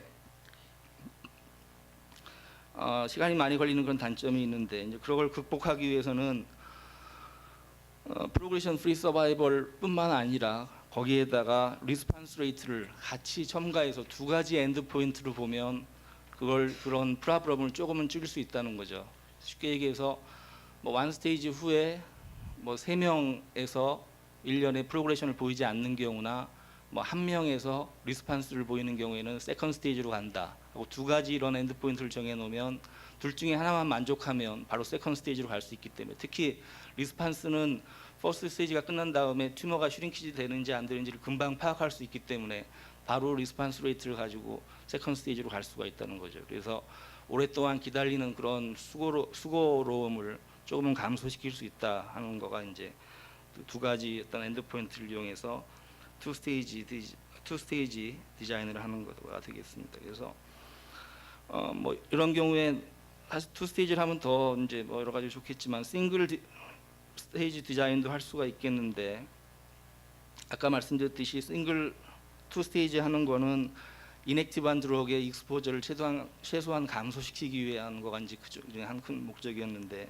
아니 컨비네이션을 한다 기존의 에이전트하고 그랬을 때 다른 그 컨비네이션하는 에이전트가 이미 액티비티가 있다는 걸 알고 있다면은 뭐 싱글 스테이지도 충분히 사용할 수 있겠고 다음에 탁시시티가 별로 없는 약이다. 그럼 빨리 할 수 있겠죠. 다음에 그 어쿠럴 자체가 빠른 시간 내에 환자를 모집할 수 있을 것이다 생각되면 굳이 싱글 스테이지 디자인을 하는 것도 큰 무리가 없겠다는 겁니다. 다음에 엔드 포인트로서 여러 가지 타겟티드 바이오로직한 엔드 포인트를 이용하는 경우가 있는데요. 다시 말해서 클리니컬한 엔드 포인트, 뭐 리스판스가 슈링키지가 얼마만큼 되느냐, 프로그레션 프리 서바이벌이 얼마만큼 되느냐 하는 게 아니라 티슈 내에서 타겟티드 에이전트를 써서 그 타겟이 얼마만큼 모듈레이션이 되느냐 하는 것을 엔드 포인트로 보는 경우가 있습니다. 근데 이런 경우에는 비교적 스몰 샘플 사이즈가 가지고 충분한 걸로 돼 있지만은 여러 가지 문제점들을 내포하고 있어서 현실적이지가 않은 그런 경우가 되겠는데요. 이유들을 살펴보면 과연 그 바이오로직한 리스판스의 컷오프 밸류, 스레시홀드를 갖다 어떻게 정할 거냐 하는 문제가 있겠고, 또 그런 타겟을 익스프레션한 환자를 인롤시켜야 되기 때문에 엘리저빌리티가 상당히 리스트릭션을 가져온다. 제한되는 환자에서만 시행할 수 있다는 거고, 다음에 약을 투여하고 나서 그 모듈레이션 여부를 봐야 되기 때문에 시리얼한 바이옵시가 필요하다. 따라서 환자 어쿠러기가 상당히 이제 힘들다는 거고요.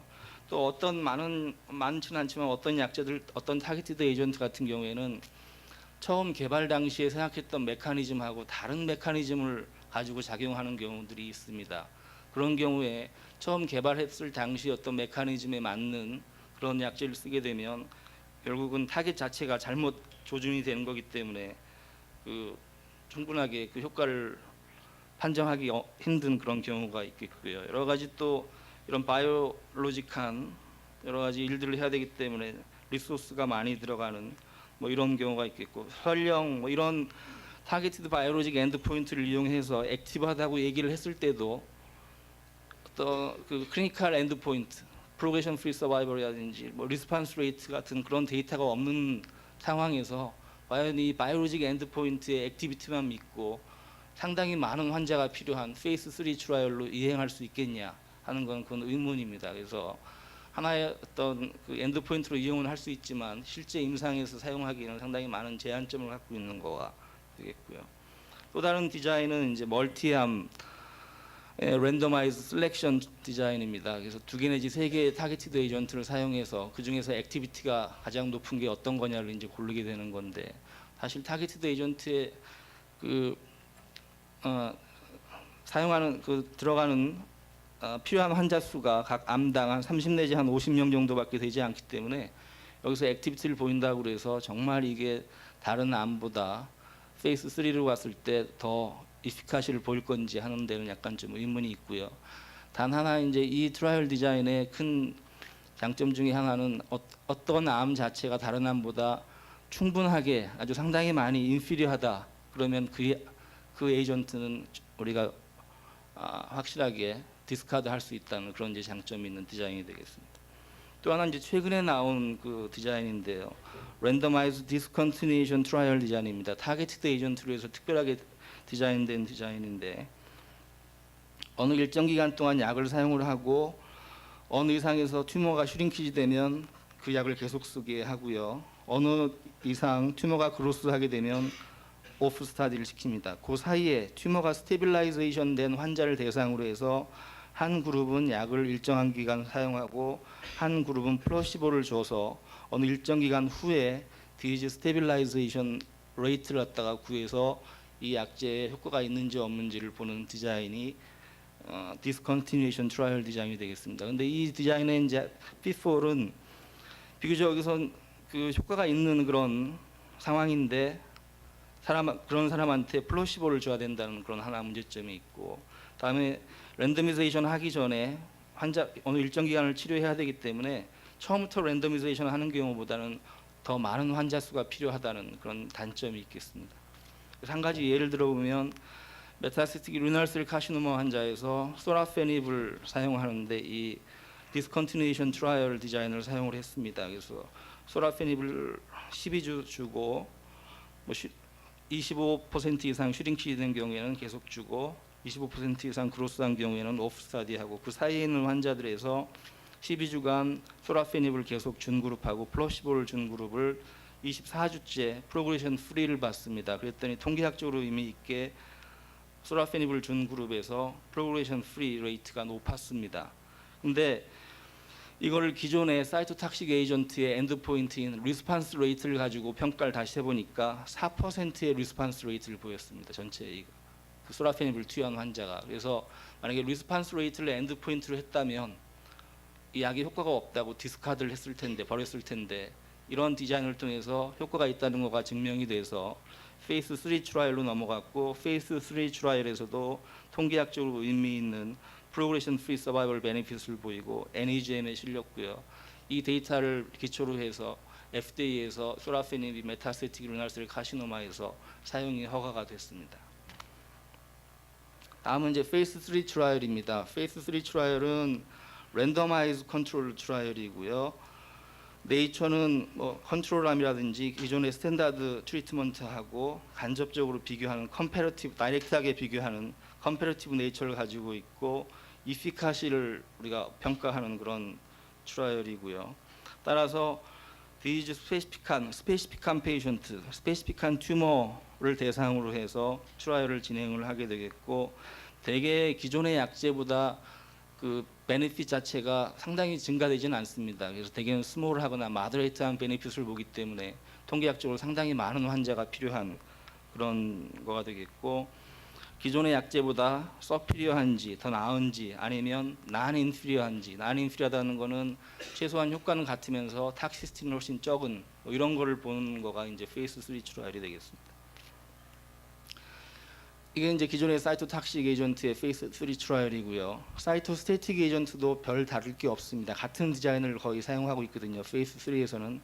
그렇지만 좀 더 어디셔널하게 우리가 생각해야 될 사이토스태틱 에이전트 같은 경우에는 어디셔널하게 생각해야 될 거가 몇 가지가 있는데, 과연 타겟티드 세라피가 모든 환자한테서 다 효과가 있을 것인지, 그러면 그렇지 않다면 어떤 서브셋의 환자한테서 효과가 있을 것인지, 그 다음에 이런 환자들의 사이즈는 어느 정도나 될 것인지, 이런 것들을 생각을 해야 된다는 거죠.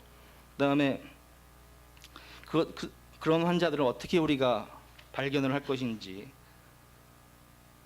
그 다음에 뭐 어떤 포텐셜한 프리딕티브 마커나 진 시그니처 같은 거가 우리가 갖고 있는지, 만약에 그런 거가 있다면 그런 환자를 페이스 3 트라이얼에 인롤을 시켜야 된다 하는 거죠. 그래서 여러 가지 그 조금 더 사이토탁식 에이전트보다는 스페시픽하게 생각할 것들이 많다 하는 거고요.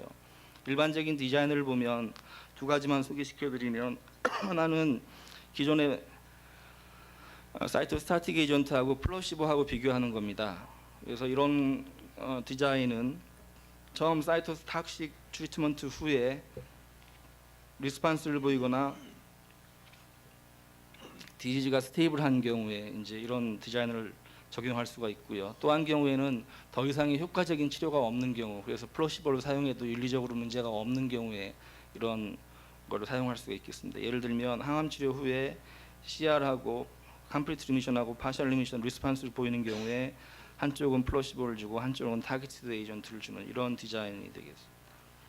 또 하나는 기존의 사이토탁식 에이전트를 사용하는데 그 사이토탁식 에이전트에다가 사이토스태틱 에이전트를 애드해서 효과를 갖다가 비교하는 거가 되겠죠. 그래서 메타스테틱 디지라든지 하이리스크 에주번트 세팅이라든지 뭐 로컬리 어드밴스 세팅 모두에서 사용을 할 수 있는 걸로 되어 있고, 다만 이제 이러한 디자인의 문제점은 두 가지 약을 같이 애드하게 되면 어떤 경우에는 네거티브 두 가지 약 사이에 네거티브 인터액션이 있어서 사이토스태틱 에이전트의 효과가 없어지는 그런 경우가 있다고 합니다. 그래서 이런 걸 예방하기 위해서 어떤 디자인은 사이클릭하게 사이토스태틱 에이전트를 주고 그다음에 사이토탁식 에이전트를 주고 이런 식으로 줄 수도 있지만, 사이토스태틱 에이전트의 효과를 보기 위해서는 지속적으로 줘야 되기 때문에 이런 것도 하나의 이런 변형적인 걸 쓴다고 해도 어떤 리미테이션이 있겠고, 또 시퀀셜하게 사이토탁식 에이전트를 주고 사이토스태틱 에이전트를 주는 뭐 이런 식의 어떤 약을 투여한다고 해도 대개는 이제 사이토스태틱 에이전트가 약의 치료의 초반에 사용하는 거가 훨씬 더 효과적이기 때문에 그것도 약간 어떤 의미가 있는 거고, 뭐 아이디얼하게는 이런 디자인을 하기 전에 치료를 하기 전에 프리클리니컬 동물 모델에서 두 가지 약의 인터랙션을 보는 거가 도움이 되겠지만 실제로 하기는 또 쉬운 일은 아니겠죠.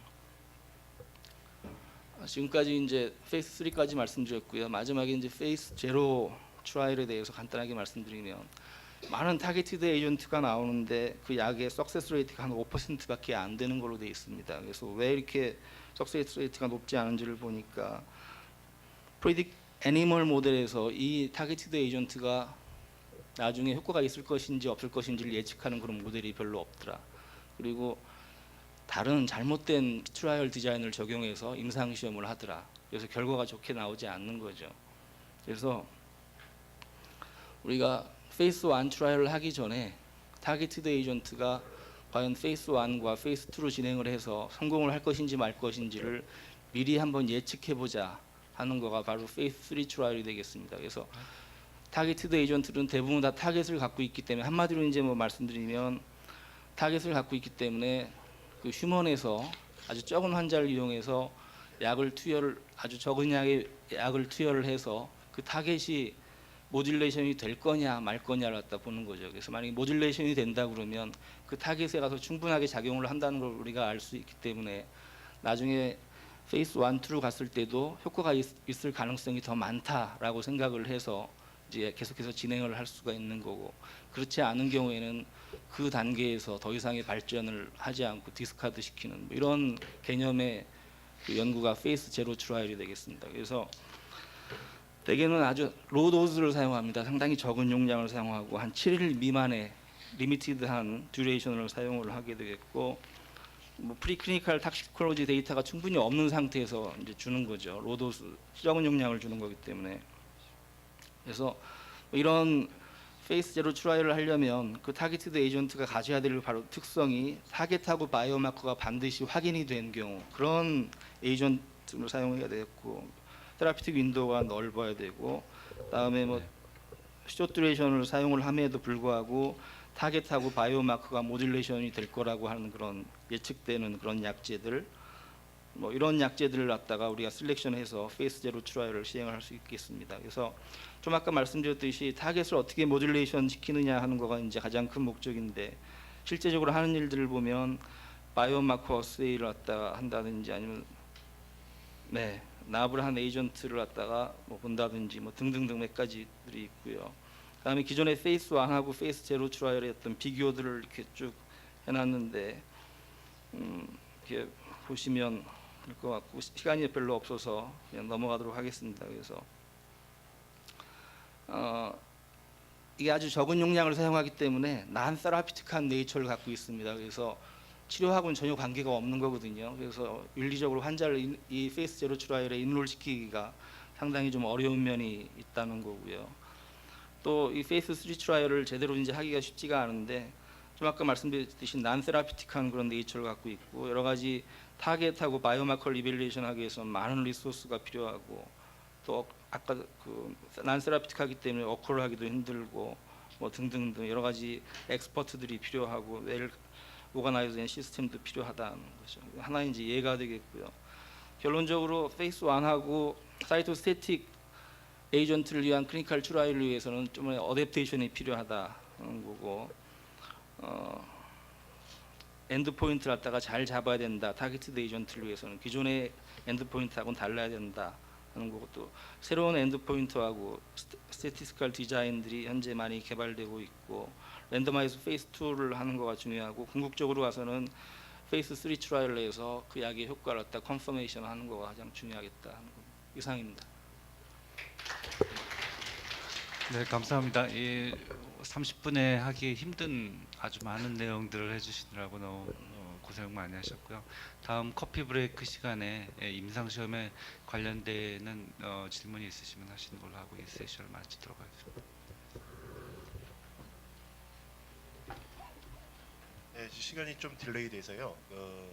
커피 브레이크는 제 시간대로 해서 11시 15분부터 두 번째 세션 시작하는 걸로 하겠습니다. 커피 브레이크 11시 15분까지